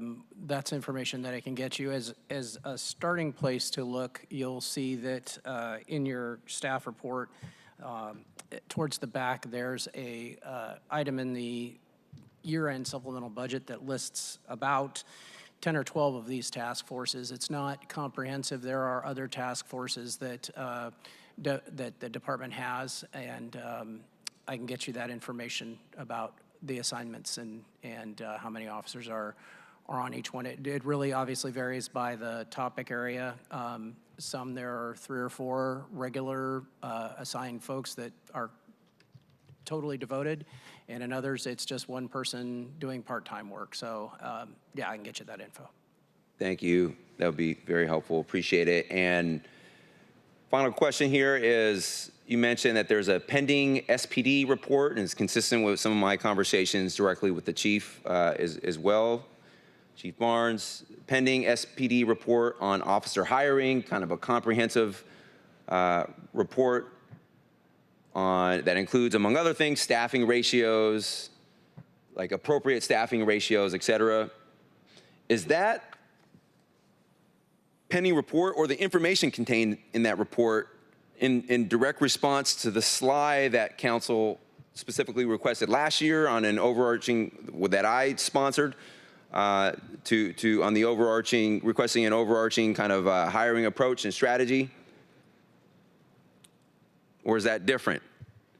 I can't tell you how the council's request interacted with Chief Barnes' own strategic planning. He, as a new chief, came in and identified some areas that he thought were important to look into. Looking at and figuring out the ideal number of staff, I think, is something that it's an interest that you all share. So. Thank you. Final comment here, back to the 30 by 30 conversation, is that, again, clear opportunity from a sheer data perspective, mindful of the absolute numbers and then also the relative numbers, because both matter and both are important. But there's a clear opportunity. I do want to acknowledge that the possibility that the significant leadership changes within the department, how that could potentially impact a strategic effort like this. There are many strategic efforts across the department, and when we've had 3 SPD chiefs over the last year and a half alone, and I am confident in our current chief's ability and his commitment to execute on 30 by 30, but just acknowledging that it doesn't matter how smart or capable or qualified or exceptional any leader is, certain things get lost sometimes during periods of transition. And so looking forward to working with the department, colleagues, alongside you all to better support the department from a council perspective and collaborate and uplift and amplify the work with respect to 30 by 30. So thank you, Mr. Chair. Thank you, Councilmember Saka. Councilmember Rink. Thank you, Chair, and thank you, Greg and Director Noble, for your presentation today and for sharing your expertise. Greg, SPD has committed to 30 by 30, meaning that they say they want 30% of officers to be women by 2030, which is less than 5 years away. But we're actually getting further away from that goal right now based on this year's hiring data, correct? I think if you look at the hiring data between the beginning part of the year that I first presented in May, and you look at the hiring data through mid-year, through June, there's about, I want to say 1% increase to the number of women that are hired, but it's relatively negligible given the overall picture. It is the case that there are 94, I believe, hires, and 8 of them were women. So that's probably the best picture to look at over the last 6 months rather than whether or not it's been improving since April. You don't want to get too into the data at that level. So I would say it's not, I would say it's staying the same, which is still well under what the department would like to see and what the national average is. Right, the national average is 20%. Understood. And SPD chose not to fund the position that council provided to oversee the 30 by 30 program? That is the case, yes. Greg, would another option be, a policy consideration here be to ensure that SPD hires a 30 by 30 coordinator and better commits to hiring women by provisoing the money from SPD's multi-million-dollar advertising budget? That is an option that I think you and your colleagues are going to want to think about. It is, there's obviously pros and cons with that kind of approach. My options suggested a proviso to ensure that money can only be spent for that function. Whether or not that proviso would restrict other funds, like the marketing or advertising campaign, is something that you'd want to talk about. There, as I said, pros and cons. Yeah, that's something that could be discussed further. As a high-level comment, and I actually don't think it applies to your scenario, but I just want to lay this out here. With respect to provisos, there is a legal matter. There needs to be some nexus between the funds that are being restricted and the thing that would be the trigger. To the extent that the advertising is associated with recruitment, there is a direct link here. But you are, as Greg describes, I mean, you may be frustrating your own ends if they're not able to spend on the recruitment, but at the same time, finding a way to, my language, motivate them to follow through, that's the value of the proviso. So you have to figure out that balance. But there does need to be a link. Again, in this case, I think I see the link quite clearly, but just as we start thinking about provisos as essentially incentives for the executive, you have to be somewhat careful about those connections. Understood. Thank you both. And colleagues, I'm being pointed in my questions here and even with lifting this up as a consideration because this is serious. We talk about culture issues within the department, but what we're doing is alluding to the very real allegations and lawsuits by women officers about mistreatment and misogyny within the department. The money is there, and the department needs to take this work seriously. And the funding's there to do this work. I mean, the budget that we're talking about is now nearly $500 million. Police hiring, as has been stated, is off the charts. We have a once-in-a-generation opportunity to do this right and hire more women and hire a more diverse and representative police force. And it seems like we're failing to do that right now. And I believe it is our responsibility to provide that oversight to make sure the department is following through on their commitments. No further questions, Chair. Thank you. Thank you, Councilmember Rink. Councilmember Rivera, I see you've got your hand.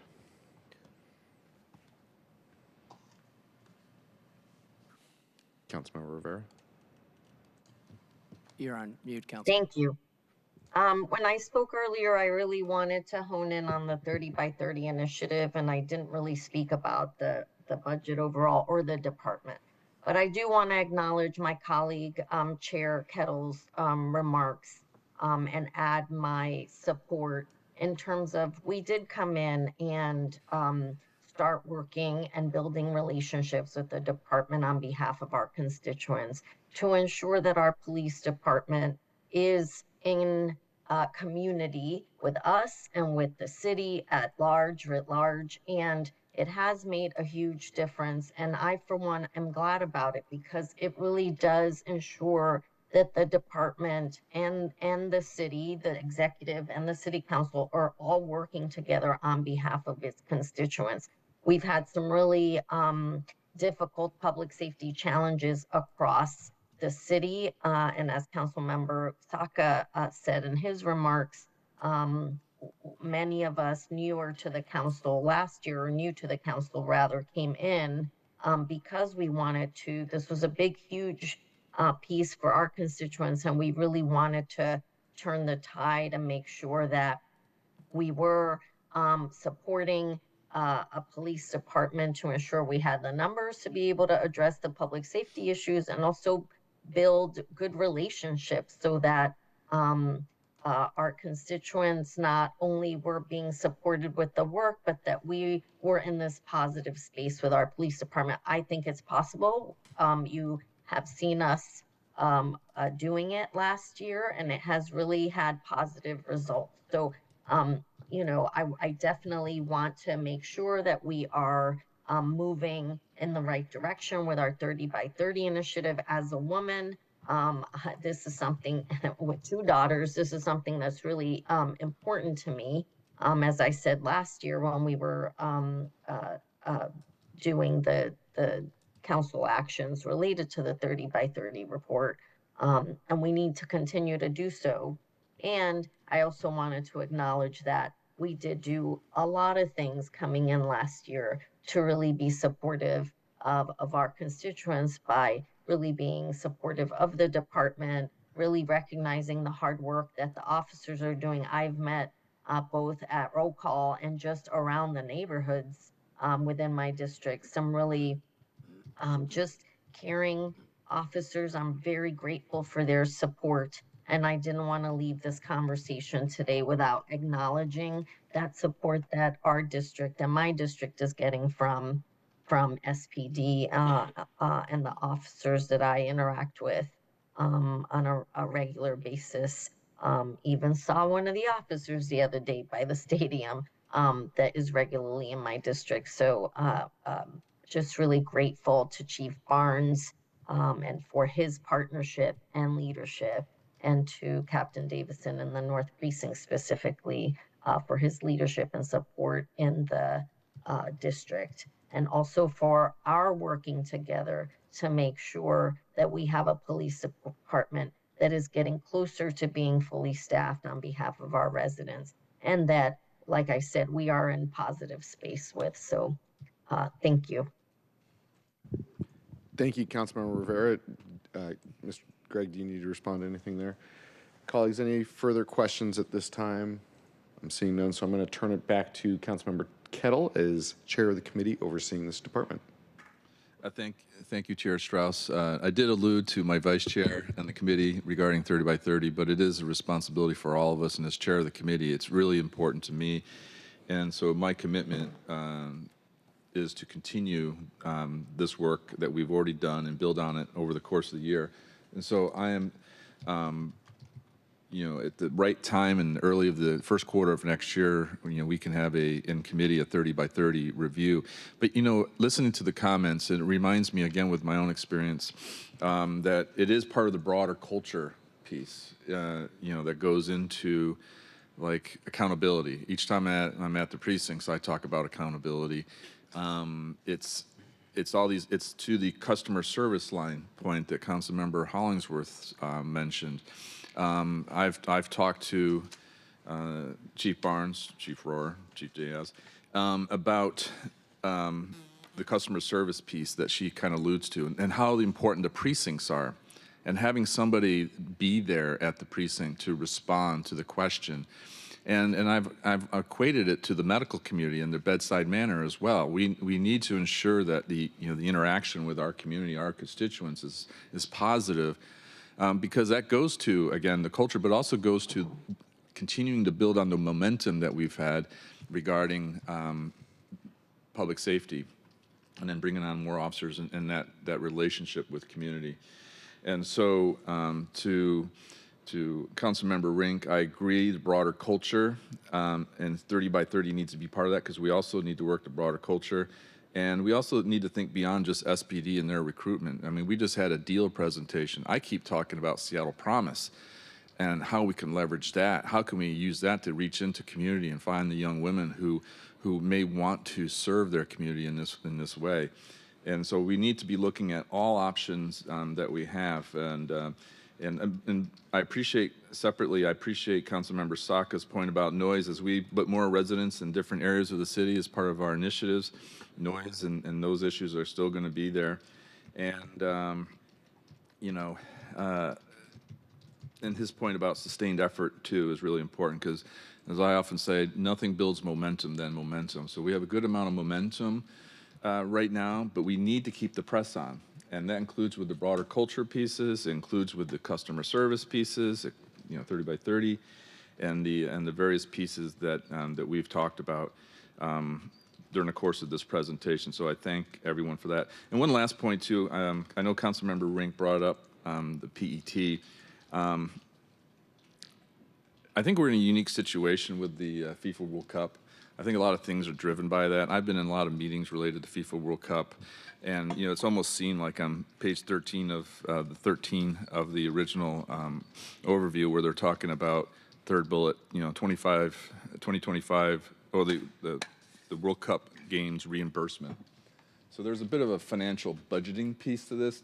It's not really a policy piece. It's more of budgeting, reimbursements and all these different things. And I suspect that's it, because I agree, PET is not the standard, here.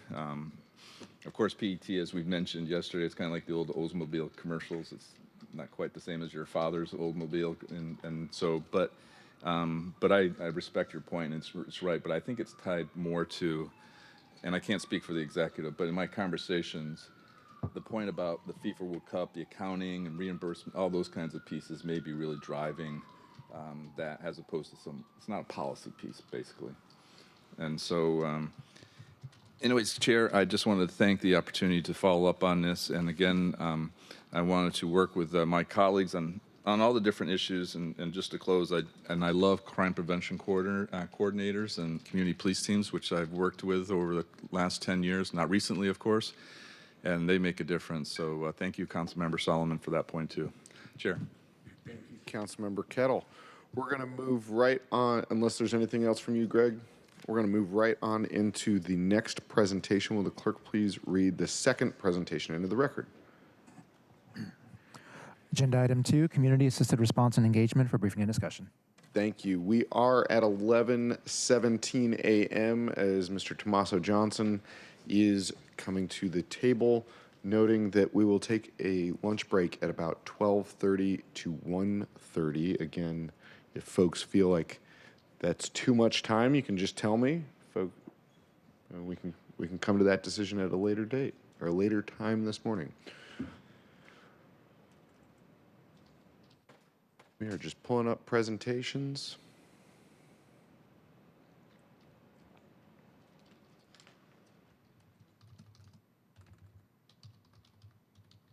I believe we're on the care department. Sorry.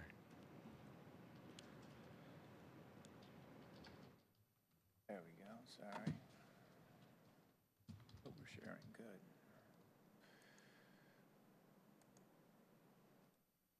You good to try slides? Yeah, that's fine, cool. With that, Mr. Tommaso Johnson, if you'd like to introduce yourself for the record, and then just dive right on in. Yeah, good morning, Chair Strauss, members of the committee. For the record, Tommaso Johnson, Council Central staff, here to talk to you about the budget overview and proposed policy consideration for the Community Assisted Response and Engagement, or CARE department. At a high level, the CARE department in the 2026 proposed budget is slated for a fairly significant staff expansion. The change would be approximately 25% increase in the overall budget in 2026 over the 25 adopted, with the majority of that being just over a doubling of the Community Assisted Response and Engagement, or the CCR, Community Crisis Responder body of work. As folks will know, the CARE department has two primary bodies of work, the largest being 911 call response, and secondarily the CARE, or Community Crisis Responder, CCR work. The increases in the 26 proposed budget for the CARE department have to do almost exclusively with staffing growth. In the 911 call response area, there is 2.6 additional ongoing proposed, 2.6 million, I should say, for 12 call takers, 12 additional call takers, 3 additional trainers, and the conversion of 3 staff members that are currently temporary into permanent positions. In the Community Crisis Responder team, the CARE side of the CARE house, if you will, there is 4.9 million ongoing proposed to double the Community Crisis Response positions for a total in the 2026 proposed budget of 48 CCRs. Additionally, there is $2 million of one-time funding to support logistical, vehicle, and space upgrades to supplement the needs of the growing department. I should say also that these increases both in 911 staffing and the community crisis response team are proposed to be supported by public safety sales tax. As you've heard yesterday and otherwise, this is a bit of a distinction without a difference in the sense that public safety sales tax is fungible with general fund because there is not the non-supplant language that comes with some revenue sources. There is one policy consideration that we've identified related to the care department, which has to do with something which is not in the budget, what was considered in the mayor's budget deliberation process and has been discussed in different venues over the past year. And that is the potential transfer of contracts with lead, co-lead, and We Deliver Care, contracts that are currently housed administratively administered by the Human Services Department. Earlier this year, the Care Department leadership, as well as members of the Mayor's Office Public Safety team, stepped in and assumed a larger programmatic oversight role of these contracts. So functionally having sort of contract negotiation, operational oversight, while HSD retains administrative oversight. That's HSD is where the money is located for these contracts. So these contracts overall represent $16.5 million in the 2026 proposed budget. There's a couple different perspectives on where these contracts in totality are best situated. On the one hand, Care Department leadership has expressed the opinion that coordination of services between lead, co-lead, We Deliver Care, the Care Department, and other city partners could be improved by moving the entirety of the contract administrative function into the Care Department.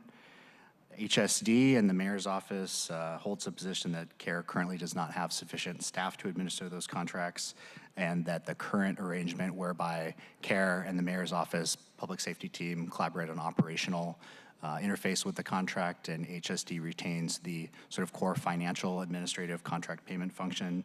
HSD and the Mayor's Office are they hold the opinion that this current arrangement is optimal in terms of leveraging efficiencies within HSD and that contract administrative work, their expertise in that work. So central staff is not expressing an opinion about the proper place for the entirety of that contract to be held, but because this has been, this move was considered during the mayor's proposed budget, ultimately not pursued, but as conversations have been occurring over the past year, wanted to highlight this as a policy consideration. The options that we've identified here, A, transfer funding related to these contracts, that being lead, co-lead, We Deliver Care, from HSD into the Care Department without making additional departmental staff changes. So that would in essence be a financially neutral budget move. Option B, transfer funding related to these contracts and provide Care with additional FTE to supplement their the staffing proposed in the 26 budget to do this work. Option C could be to enact a statement of legislative intent requesting that the Mayor's Office and various involved departments provide a plan or map out a plan and report back to the council on a contract transfer in the foreseeable future. And option D is no change. And I'm happy to answer any questions you may have. Thank you, Tommaso. Any questions at this time, colleagues? I'll pass it over to Councilmember Kettle as chair of the committee overseeing the department. Thank you, Mr. Johnson, for the presentation, and for Director Noble for hanging around and getting the right slide deck up. Colleagues, this is really about in a few different pieces here as we evolve how we do alternative response. But first, I want to start with the 911 call response. This is really important to improve and do right it kind of parallels the customer service point because it's about the interactions with the public, and having that ability to respond, to take that call and then act on it in its various forms, whether it's the emergency, if it's the non-emergency, the different pieces. And so it's really important for us to improve the 911 call response, and when I say 911, the broader, the system, and to ensure that we're there, and to recruit. This is another area where we have to ensure, kind of like SPD more broadly or parking enforcement specifically, another area where we need to recruit top individuals to serve in this, and it's really important as it relates to overtime. And so this budget action is super important. Now, for the crisis care responders or the community crisis responders, I kind of default to the first often. I just did it there. This is about improving and building capacity. This is something that we've been talking with the executive, my office, in terms of how do we build this capacity, which we need across the spectrum, across the ecosystem. I had somebody reach out to me from Eastern Washington because the cities out there are facing some of the similar challenges that we have, and it's like, hey, how is Seattle approaching it? And it's got to be this comprehensive approach. It's not just SPD. We do need this alternative response. We do need the care department piece here. So, improving these numbers to get better coverage, because as we know, the hot spots are not just located at Third Pike and Pine, Belltown, the CID, Little Saigon, and some of the other areas. It's in other pieces, other parts of the city as well. And then having that true coverage to help those in need, and do so in a way that in situations that are not criminal in nature. It does create a public safety challenge, but not criminal in nature. We need to have this alternative response. And it also goes to the concept that I've been pushing, particularly over the last 6 months, is addressing the seam between public safety and public health and human services. And CARE is right in the middle of that, and as is the PDA, Purpose, Need, Dignity, and Action's lead program, Law Enforcement Assisted Diversion. It is so important to have this done right and, on the ground, and CARE is closer to this. So I support the steps that have been taken thus far related to the programmatic oversight, but we need to continue to work this issue and speak to it. And I'm open to discussing that with my colleagues on this topic, because ultimately it's about ensuring that we have a functional system, functional criminal justice system. And this is a step in the right direction. And I understand there's the three options. And again, I look to work with my colleagues on this as we step through this budget process. And this will be something that will continue over the course of the year. Because I remember this time last year saying, when you have something this big and you're making these changes, we have to have this lesson learned culture where, hey, we have to make adjustments and not think of it as a negative, but just a reflection of the facts and in making those choices. And that's something that's started here with this increase for the community crisis responders, but it's also seen with respect to the idea of a seam with the LEAD program. So thank you, Chair. Appreciate the opportunity to speak to this presentation. Again, Mr. Johnson, thank you for it. Thank you very much, Councilmember Kettle. I see Council President Nelson and Councilmember Rivera. Council President, you're recognized. It seems this is just really simplistic to say, but we should do what will produce the best outcomes which will set up these contracts for success. I mean, LEAD is different from co-LEAD. One is law enforcement diversion, the other is getting people into housing. So it's kind of difficult to treat them all as one lump, because they're supposed to do different things. But this is a change long time in coming. And but I think that we have to understand the degree to which the administration of these contracts is complicated or not, because it's I learned when I put forward the pilot program to administer $300,000 of in HSD to just help our case managers get people into Lakeside Milam inpatient treatment. I had a big discussion with HSD about, okay, well, how much will that one person cost? And at what level of expertise is that administrative person? Because it depends on the complexity of the actual contract. So it seems like it's quite a nuanced question. If we move them out of HSD, but the people that are administering the contracts are still in HSD, then I don't know, it's hard for me to imagine how oversight of the performance of those programs would be if they're in two different departments. But I very much understand why it makes sense to move them out of HSD because of the sort of law enforcement nature of some of these, the relative, and they differ, but on that score. But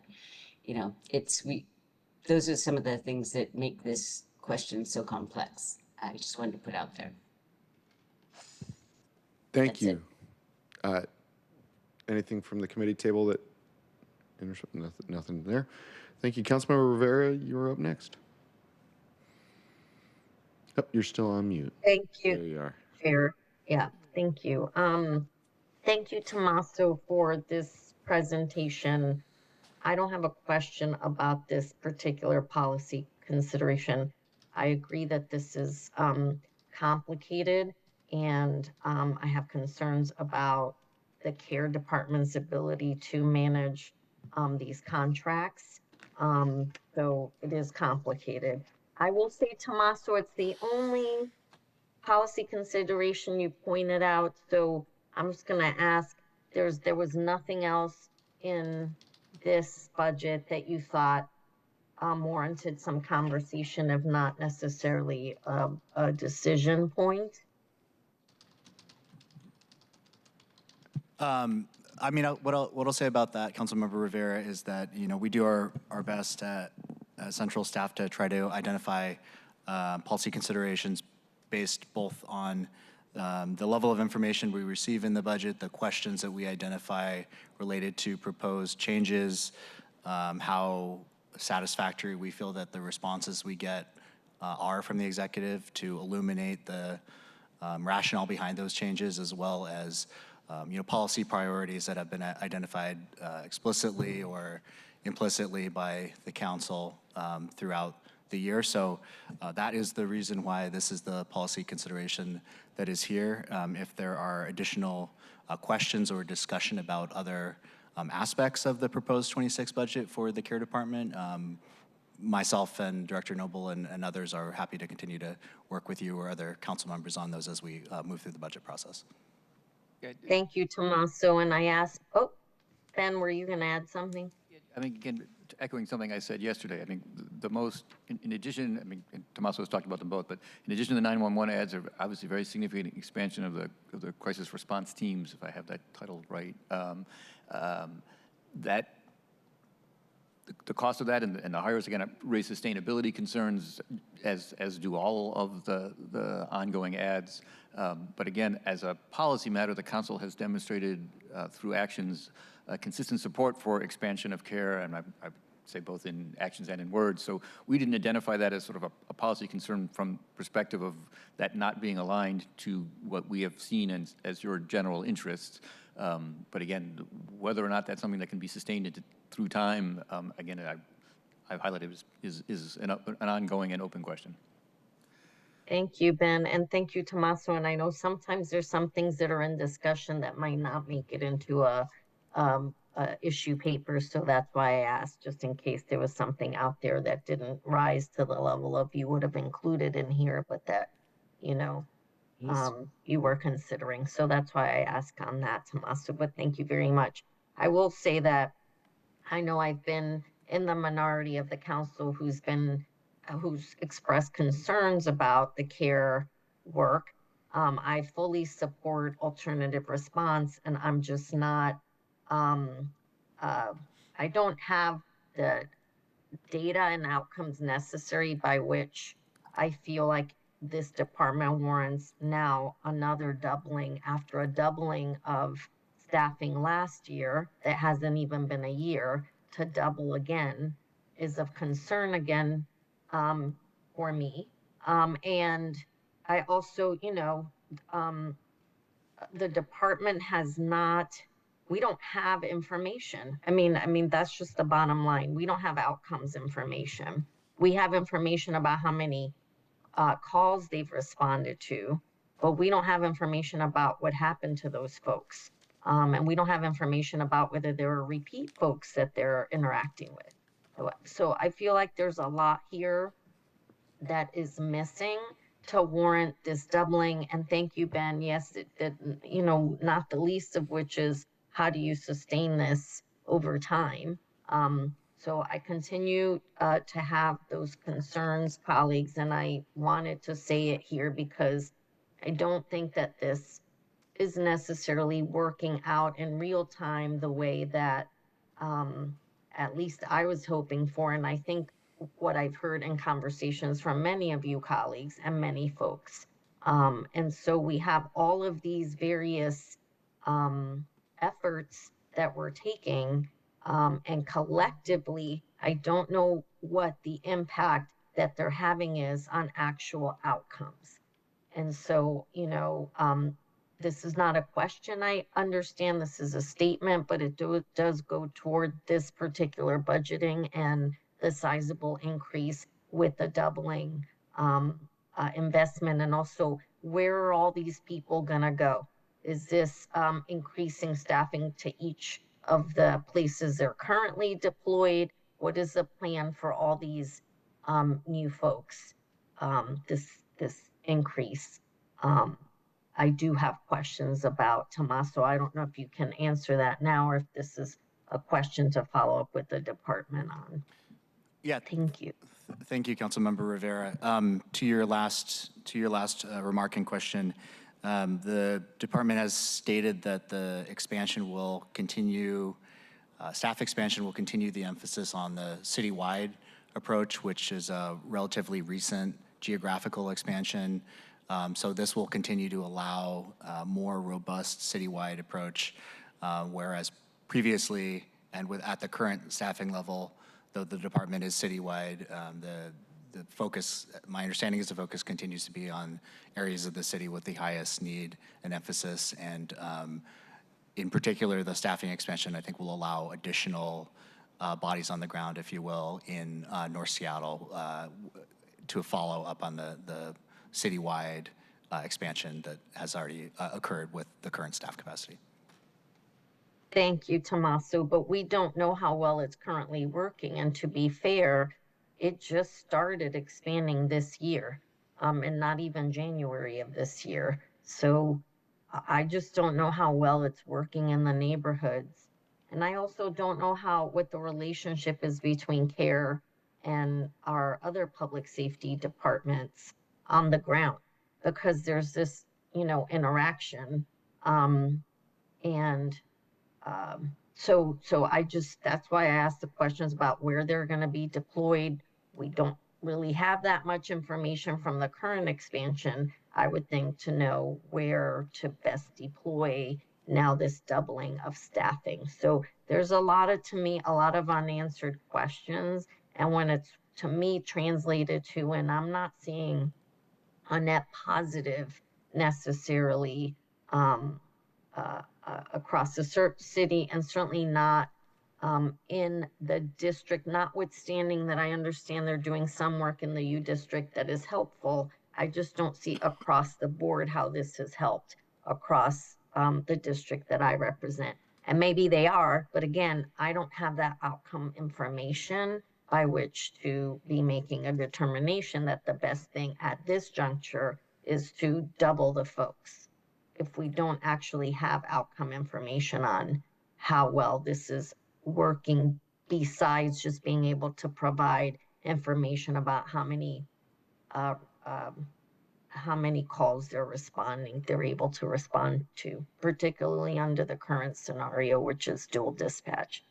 And quite frankly, even if they had the ability to do sole dispatch, I imagine that there would be instances in which they would call SPD for assistance anyway, because they might need that for you know, some of the cases. So I really don't understand how well this is working currently, and this prediction about whether or not they're able to do soul dispatch and what they think would be different is of particular interest to me in terms of information. So thank you, Tommaso. I don't know if you're able to get some of that information from the department. Yes, Councilmember. I mean, we will continue to try to work with you and the other members of the council to get more robust and satisfactory information along those lines. And I'm sure that the care department is watching and listening now as well, and can continue They'll be to following up. illuminate that. Yes. Thank you, Tommaso. And again, I want to say I fully support the idea of alternative response. I really appreciate the staff, if the current staff at the care department that I've interacted with. These are great people. So this is not a comment on the folks that are working there, you know, specifically. This is just overall how the program is actually working. And also, I want to make sure that if we have an alternative response, that it's actually working and yielding the outcomes that we need. So thank you. That's it there. Thank you. Thank you, Councilmember Rivera. Councilmember Nelson. Council President Nelson. Correct me if I'm wrong, but I think that wasn't there a slide or a discussion at least over the past year or so that it was a request for information about or a plan for coordination amongst care and all of the providers, the outreach providers, be they lead outreach or We Deliver Care or the Third Avenue Project. Was that right before last fall's budget? If you don't, maybe if you don't recall right now, maybe we could think about it and then get me the answer later. But it seems like we have asked for this information before, and that could, and if we were given information, that could inform our decision to this policy consideration. Council President, I don't immediately recall if that was in the form of a slide. We can certainly look into that and get back to you. And if that wasn't the case, that it was a slide, if it's happened through less formal means, we can certainly continue to be in discussion with you if there's additional information that we want to elicit from the executive about that coordination function, coordination role, and if we want to pursue that through a slide this year or some other means. But we'll look into that. Okay, thank you. Yeah, I don't think that it was a slide, but I do remember there was some, I don't know, a feeling of exasperation or curiosity about how all of these service providers interact with each other and with different city departments. So if it exists, great, but if not, never mind. Thanks. Understood. Thank you, Council President. Colleagues, any other questions here? I'll make my comments and turn it over to Councilmember Kettle as chair of the committee overseeing this department, just to say thank you, Tommaso, for this summary and this analysis. I know it was maybe shorter than the last presentation, and it was in part due to the robust conversation that we had with the director of the care department here on the committee table. I know that they had brought up a potential for a 30-day aftercare connection, and while I think that that's a good idea, I also recognize the importance of you not including that in your memo, because I think we're not quite ready for it yet. So while there are many different aspects of the care department and our care response that could be included in this presentation, I really appreciate you narrowing it down and focusing on what is actionable this year. As always, with any budget summary level and anywhere in the budget, colleagues, increasing, decreasing, cutting completely all of the funding is always an option for every single budget summary level. And so I just want to note that here, especially as we go into the next rounds of our budget where there is not very much extra money around. And so if we have priorities, we will need to find funding sources for those priorities. So with that, I'm just so very appreciative of the care department and our care response. I hear from the residents of the district that I represent and from residents across our city their desire to see more care teams in their neighborhoods, and that can only be done with expanding the number of personnel that we have. So I fully support it, and I'm just grateful for everyone out there doing this work. Councilmember Kettle, over to you. Thank you, Chair Strauss. Again, thank you, Mr. Johnson, and everyone for their comments. Again, this is, a project in the works, and there's a lot of different pieces, and we continue to improve it. And I just want to thank everyone that's involved, and that includes, by the way, I've been on the streets with We Deliver Care and Care itself, and PDA Lead and others, and I just want to thank everybody in the entire story here, not just the department, not just the executive, but everyone that's involved and for their work on the streets looking to improve our city. So thank you. Thank you, Councilmember Kettle. Tommaso, anything to leave us with at the end of this presentation? Nothing further from me. Thank you. Appreciate your analysis. And we will now move into the third item. Will the clerk please read the short title of the third item on the agenda, please? Agenda item 3, Seattle Fire Department for briefing and discussion. Thank you. We are joined by Karina Bowl and Greg Doss to present on the Seattle Fire Department. I'll let you get settled and then begin the presentation anytime you want, noting that Greg Doss has an "Only You Can Prevent Forest Fires" mug. I will change that to "Only You Can Seize the Moment Today." Let's go, Mariners. Councilmembers, just an editorial comment, insight into central staff's operations that you don't need, but this is actually a 4-person team, so we dove in on SSD, facing some staffing issues, and everybody here at the table, myself included, I would add, have contributed to this work. I think mainly hear from Greg and Karina, because they're going to focus on the actual issues identified. But just to acknowledge the 3 folks involved, and myself, we all got together and pulled this one off. And I just, as a comment about the way the team has all, not just the 4 people here at the table, the team as a whole has come together over the past few weeks to get stuff done. So just wanted to share that. We're all better for it.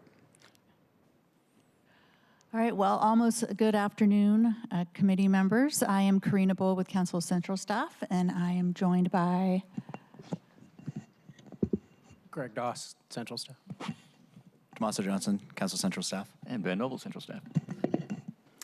So I'm going to provide the overview of the Seattle Fire Department's budget, and then we have identified 2 policy considerations for you, and Greg will present one, and I will present one. To begin, the 2026 proposed budget for the Seattle Fire Department increases by $8 million. That's 2.3% relative to the 2026 endorsed budget. The bulk of this increase, approximately about $5.5 million, is driven by significant policy proposals that were not included in the endorsed budget, and the remainder is attributable to technical adjustments, namely the $2.8 million increase that will be used to address the increased compensation costs related to a new labor agreement with Local 2898 representing the battalion and deputy chiefs. For the policy proposals that you see reflected in the additions, the first is a $1.2 million investment funded by the public safety sales tax. I know how we're framing that, but I do note, because that was noted in the proposed budget, that will expand the Health 99 post-overdose response function. This will add staff and funding to increase services from 5 to 7 days per week. It includes 3 new FTE, funding for a contract nurse, and 2 new vehicles. And then to complement that, there are 2 case managers in Human Services Department. There also is funding about $684,000 for new FTE. These are civilian ads for data analysis. Recruitment, this will add more HR capacity to help manage the annual fire exam. You will recall that last year, Council added funding to the Civil Service Commissions to hold an annual fire exam instead of every 2 years in order to increase the hiring of more firefighters. And so at the time, SFD recognized that they would need more administrative staff to help with that annual exam, and this position does just that.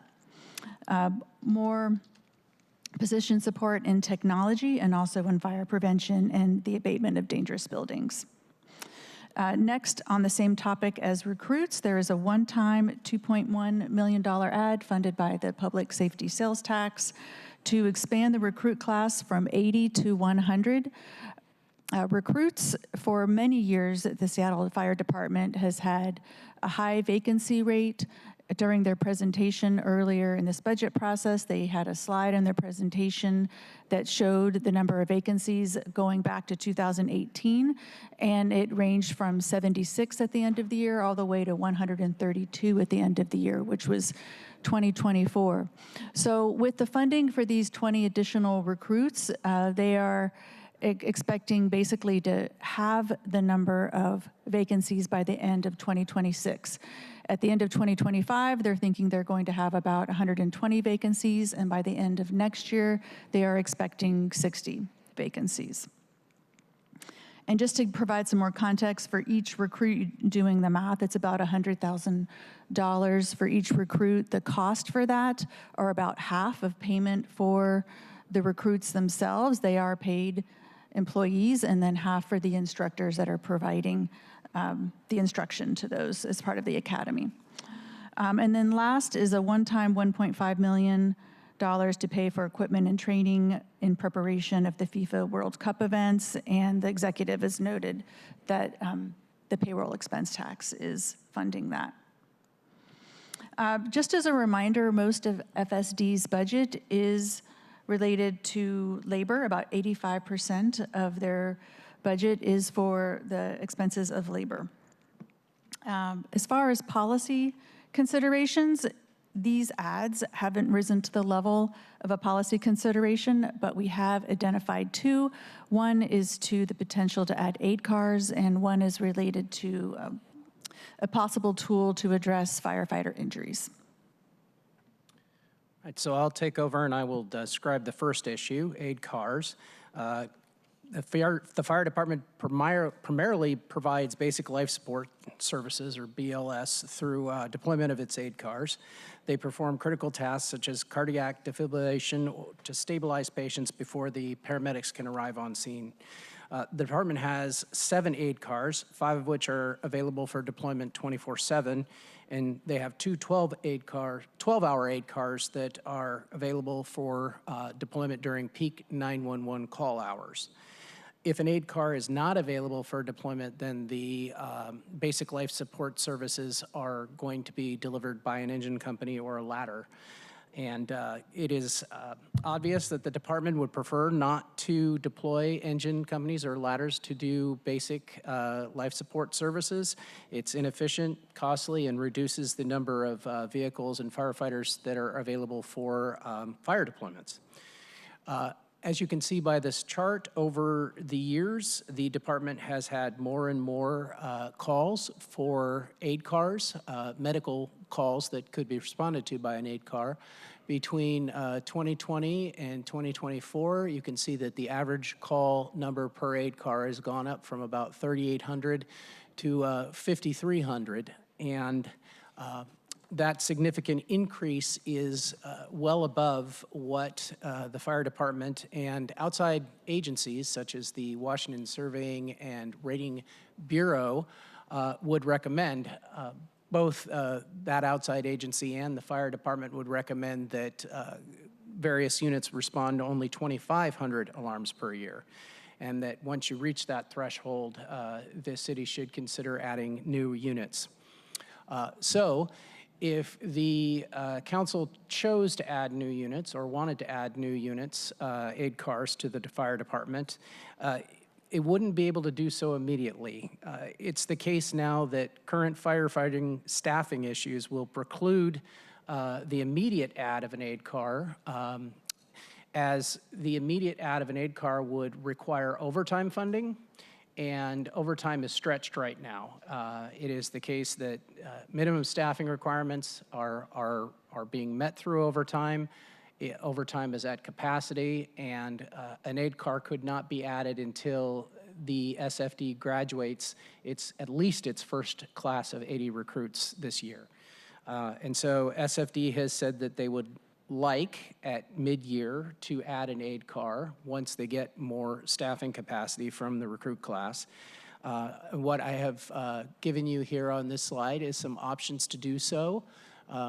Option A would be adding $2.3 million for one 24/7 aid car. That would be the department's priority, is to add one full-time aid car, and that would cost $2.3 million.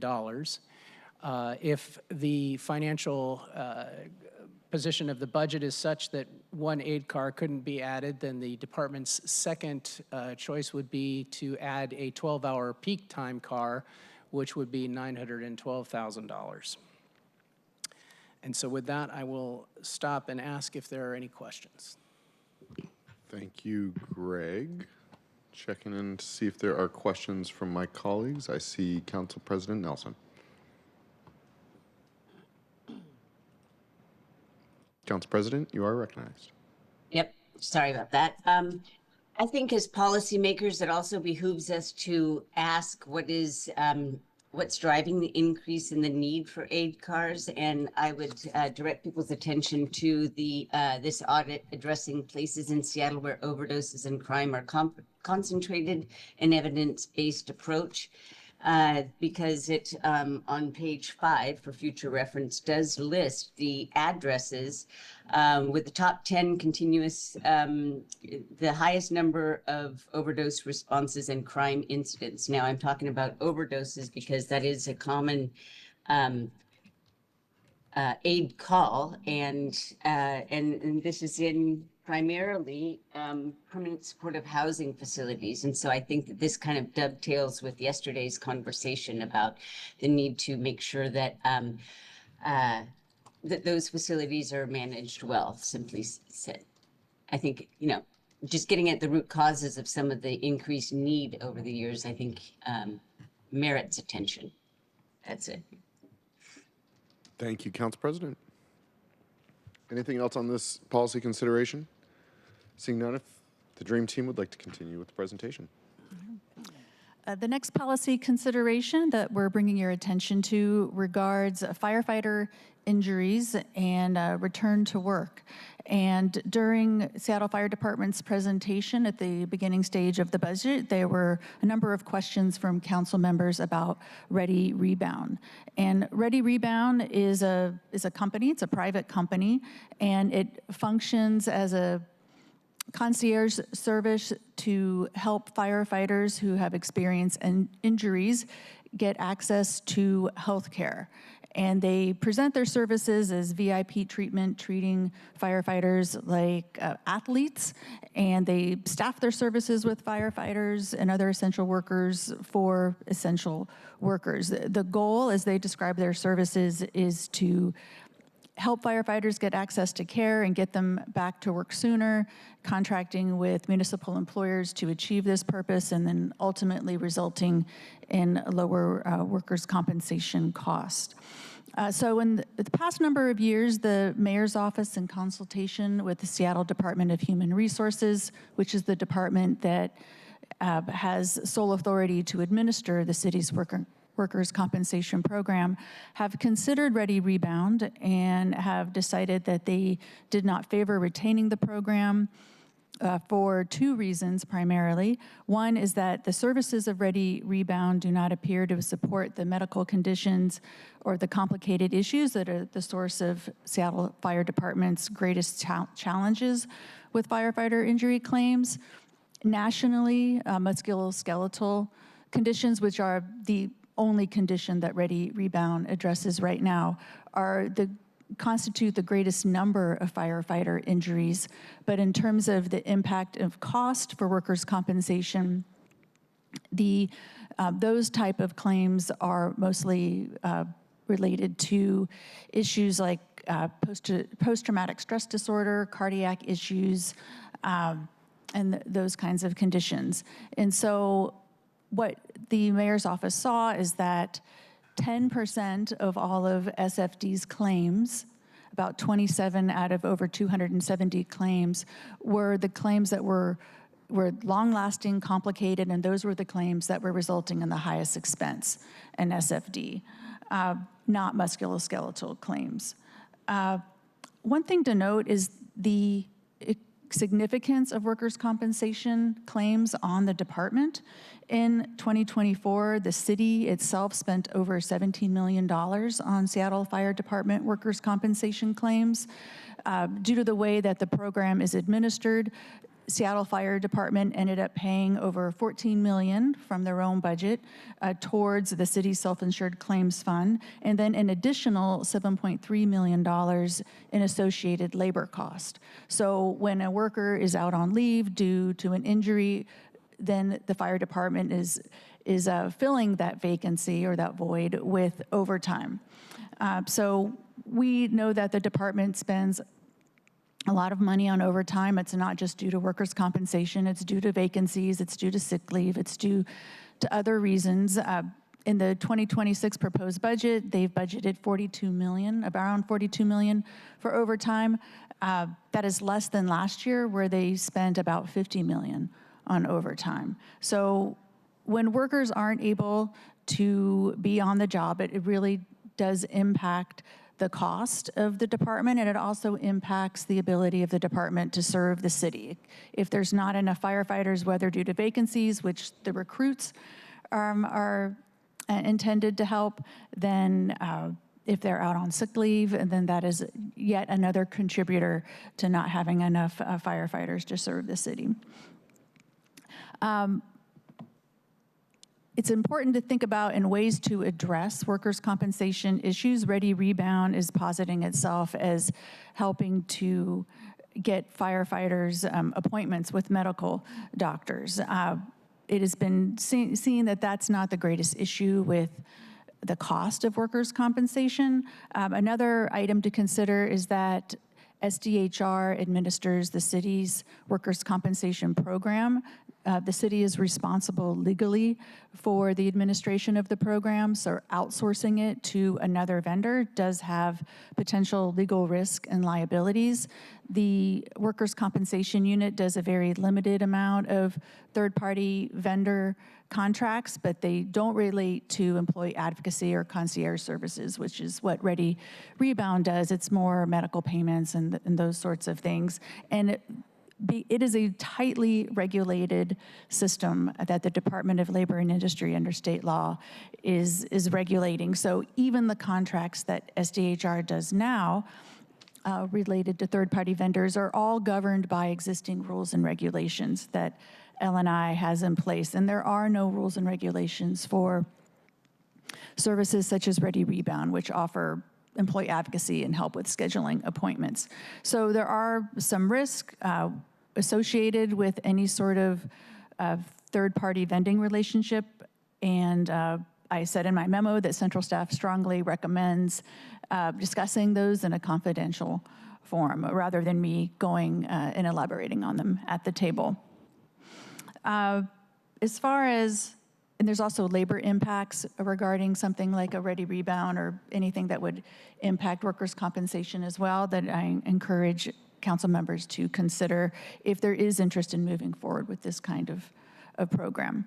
So as options, the council could consider adding $400,000 to Seattle Department of Human Resources. Again, it wouldn't go to SFD because it's SDHR that actually would administer that sort of contract, subject to bargaining, and also highly suggest subject to meeting in a confidential forum to discuss risk and liabilities.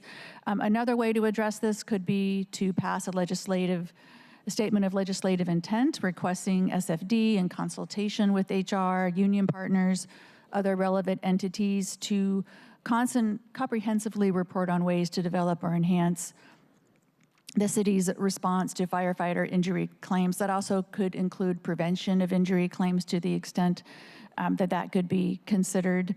And before taking any step forward, to think about it beforehand, to think, where is the investment going to be best spent? It's not listed on here, but another possible option is adding a workers' compensation analyst in the SDHR workers' compensation unit. Currently, that unit has about 10 people for the whole city, and there are 5 analysts. SFD does have a great number of claims. If a council member is interested in that, An analyst a senior position would cost about $170,000 a year. A regular one would cost about $157,000 a year. The reason why I didn't initially put it on this option list is because what the analysts do and what Ready Rebound do are different in that the analysts aren't helping employees schedule appointment. That's something that they have the right to do on their own under state law, but they do facilitate the ability to get an appointment, such as they need to pre-authorize treatment claims and that sort of thing. SDHR is uncertain about what the impact of adding another person on their staff would be, so that should be explored before thinking about adding another person to their staff. And last, there could be no change. And so that's it for my presentation. I'm happy to answer any questions. Thank you, Karina. Always an option, no change, or to increase or decrease. With that, colleagues, are there questions regarding Ready Rebound? Councilmember Solomon. Yes, thank you, Chair. I just had a quick question. Does the fire department have their own in-house wellness unit at this point? I'm not aware of a wellness unit. There is a disability officer that is a uniform position that is helping firefighters find light duty and modified duty return to work. And that is a very busy position, often having to work overtime. So that's not a wellness position, so to say, but that is something adjacent to it. The city does have a wellness position citywide that is available, that is to employees and is promoting and developing programs to serve the city at large. Okay, well, one of the reasons I asked is I know that internal to SPD, they do have a wellness unit, with several individuals that are assigned per precinct. I was wondering if that same kind of system of support was available for our firefighters. And from what you're saying, you got one person who's trying to do it all for everybody. I will find out if there's others that are assisting in that effort and report back to you. Okay, because, again, looking at what it seems like Ready Rebound may be doing for our folks, I think a lot of what our wellness people do is make referrals to other organizations outside of the PD that may be able to assist folks who are dealing with, trauma and other kind of issues. So again, I just wanted to know if there was something similar available for our firefighters. So yeah, I would be interested to find out more. Thank you. Thank you, Chair. Thank you. Central staff will follow up with you there. Colleagues, any other questions on this? If not, I think we'll tick to the next slide, which is questions. And so at that point, I'll turn it over to Councilmember Kettle as chair of the committee overseeing this department. You are recognized. And then colleagues, any other statements or questions overall regarding the Seattle Fire Department? Thank you, Chair Strauss, and thank you for referring to them as the dream team. Given my role, my committee assignment, I am quite fortunate to work with Central staff's best, well, I guess I can't go there based on the, the director's point, but in my view, a top team to work public safety issues. So thank you, Ms. Bull, for the presentation, but of course, Mr. Dawson Johnson joining you in the presentation.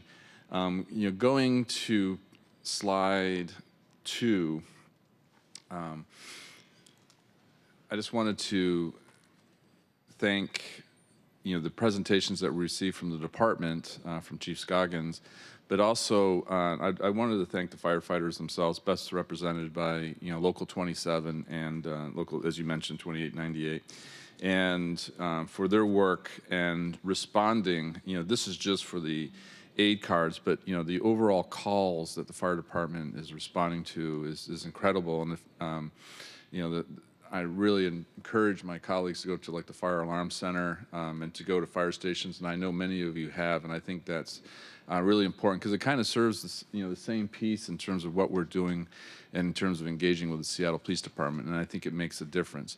And if you do it, like at a dinner, I've had many, I need to get back into the rotation, but you'll find that there's always a firefighter or two that's from some other station, covering, and it kind of highlights some of the discussions that we've had today. And so I definitely recommend, those engagements, and not just with the fire stations, but also like Health One, Health 99, and those units as well. Obviously, this is an increased area, and the work that's happening within the fire department is really important, and it kind of intersects, like in our past discussion with CARE, in terms of those situations on the ground, and like with Health One, in terms of how to make a positive change and do so in a way that doesn't bring in a criminal aspect, doesn't have a criminal aspect, but then it also doesn't create a criminal aspect to that.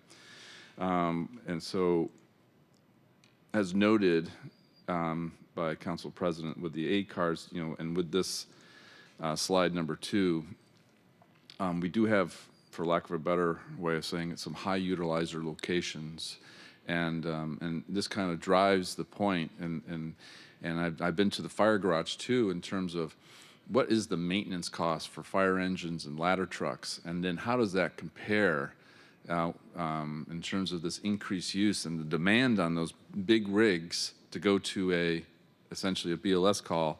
That is a lot of equipment that's taken a lot of wear and tear, and equipment that costs a lot. And you look at the fire garage, which we had some positive reports from the fire department briefing, but still the trends are not good generally in terms of the demand cycle side of things. And we need to be smart in terms of how we're allocating assets, and particularly for the long term. And so I think it's aid cards are something that we really need to dive into and really understand how that could save in other areas in terms of being more nimble in response, but also save in the broader context, particularly with our ladder trucks and our fire engines. So I thank you for the presentation on that. And equipment's one thing, but people are even more important. So the ready response discussion is really important as well. I like the rundown. I think this is something that we should be talking to the topic more generally with our colleagues and others outside, like mentioning with the 2 locals. I have to be upfront and say, at the beginning of this morning, I noted that when we set up our committee meetings through the course of the year, we're setting them up for the budget, and we've not talked about this in committee. And so I really would like to do it, but I also like to, move the ball based on, what we're doing, the obvious factors that we're facing. So I really appreciate the options that we've had, and I really want to dive into these areas more as we move forward into 2026 because they're very important and they have impacts across the board, as I was mentioned, regarding the status of our fire engines and ladder trucks. So, Ms. Bull, thank you again for your presentation, and again, encourage my colleagues to go to the fire stations, go to these units like Health One, Harbor, actually not Harbor, I was thinking of a specific fire station then, but to do those because I think it's really important and it pays dividends. Thank you, Chair. Thank you, Councilmember Kettle. Councilmember Rink. Thank you, Chair. Pardon me. And thank you all for today's presentation. Really appreciate your work. I just have a quick clarifying question. Going back to the first policy consideration, am I correct in understanding that regardless of option A or option B, the first year will incur an overtime funding cost of $784,000? And if council pursues option A, what does the FTE cost look like for years going forward after 2026? Thank you, Councilmember Rank. Yes, there is going to be an initial overtime cost in 2026 with either option. With option A, the fire department would use overtime to immediately fund a car starting in July. And as I mentioned earlier, the idea there is that there are there's too much demand on overtime right now. So starting in July, they would fund the car with overtime. Simultaneously, they would put more recruits into the July class. And the idea there is that as you got into 2026, you could have some of those recruits start staffing the car and reduce the reliance on overtime. The staffing costs for 2026, putting those recruits into a class and funding them there with the equipment and with the other costs for training is about $1.04 million. Moving into 2027, it would be the case that that 1.04 would grow to about $1.5 million, because what you're seeing there is the recruits are going to graduate, they're going to move into fully funded fire department pockets, their salaries are going to grow. So that there is a bit of an ongoing cost there that increased. It's simpler with option B because the fire department only staffs with overtime when they're staffing their 12-hour cars. And so in that case, you would not have any backfilling. You wouldn't add to recruit classes. They would just start staffing with overtime in mid-2026, and they would continue to staff with overtime going forward. Did I get it at everything? Great, thank you. No further questions, Chair. Thank you. Thank you, Councilmember Rink. Other council members? Just Questions? real quick. Director Noble. This would be a data point that Greg could probably follow up on. The advantage of a peak car is that it might actually be addressing when the larger increase of calls is occurring. In general, the fire department is deployed 24/7 at an equal level, so the stations are all staffed equally 24/7, except in the context of 8 cars. So 8 cars in particular feels to me like a particular one where targeting the peak use, again, given that the issue here is responding to the increasing number of calls, that could make a lot of sense. But as noted here, firefighters, their permanent shifts are 24-hour shifts. You really have to do this with overtime if you're going to do 12-hour shifts. But in any case, something, as we get into the analytics of what demand are we trying to meet, that might be an important piece to consider. Thank you. And I'll just make my comments. I don't have questions at the moment. I'll follow up on Q&A with you should I have to flesh out the questions and answers that I have to be able to help prepare the chair's package, especially after I'd like to better understand what the priorities of my colleagues are, because everyone has expressed interest in supporting the Seattle Fire Department, and so I want to understand where the body is at before making final decisions for myself. Overall, I completely support the Seattle Fire Department. I support the items that have been raised by my colleagues, and I support the things that you have highlighted as issue ID. Much like the last presentation with Tommaso, I did not see a slide saying that we could increase or decrease Health 1, just noting for the record that might be something that I'd be interested in increasing as well across the board, because to Councilmember Kettle's point about the number of engines, ladder trucks, very specialized heavy-duty equipment that is rolling our streets for responses that can be handled by different units. This was the premise of Health 1, and so I may want to look into that a little bit more, but I don't have any questions about that right now for the record. Colleagues, last call on questions. Otherwise, I will turn it over to Councilmember Kettle as chair of the committee overseeing the department, and then the committee table for last word. Councilmember Rivera. Thank you, Chair. I just want to echo my support for the department and the various needs within the department. So I want to just, for the record, state that. And I would be interested in having a conversation with you, Chair, about both the Health 1, because I understand one of the Health 1 trucks, and Greg, maybe you can confirm this, but my understanding was that one of the Health 1 rigs got, with the people, got transferred over to become a Health 99. And so then they lost a Health 1. And if that's the case, I'd be interested, Chair, as you said, to look into whether we can replace that Health 1 unit. Fantastic. Greg, you confirm? Oh, sorry. Actually, in our dream team format here, Tommaso is going to be handling the Sorry, Tommaso. various Health 1, Health 99, Health 98 issues. So I don't know if he knows the answer, but I'll pass it over.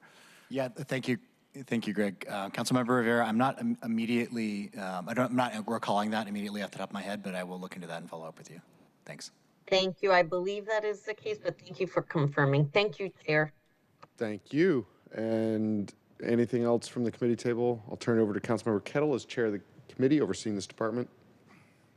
Thank you, Chair. Again, thank you, everyone. And this discussion it highlights that it's a very complicated situation, and Health 99, Health 1, all these different pieces, aid cards and everything. And I think it's imperative to see the cost benefit, the trade-offs. There's definitely trade-offs as it relates to the big rigs, as I call them, the fire ladder trucks and the fire engines, but and then the issues with the fire garage, which are trending better, but still it's always precarious. And so working through this is really important to ensure that we're best positioned, public safety broadly across the spectrum to go. So I thank you for the points raised and the answers related to all these different little pieces. So thank you. Thank you. To the dream team, the committee table, anything else to add? Nothing else to add. Thank you very much. Well, colleagues, we are at 12:21 p.m. I'll say that we will now take a moment to go to our lunch break. We'll just add the 9 extra minutes. And so today, the October 17th Select Budget Committee meeting will be in recess until 1:30 p.m. This afternoon, we have one department that does many different things. Every point along our life, other than early learning and early education, is the Human Services Department. From being a young person to, I'm not going to start putting these subjective words, but all along your life, the Human Services Department will be helping you out. And so we'll take that up this afternoon. And until then, we are on recess until 1:30. Thank you.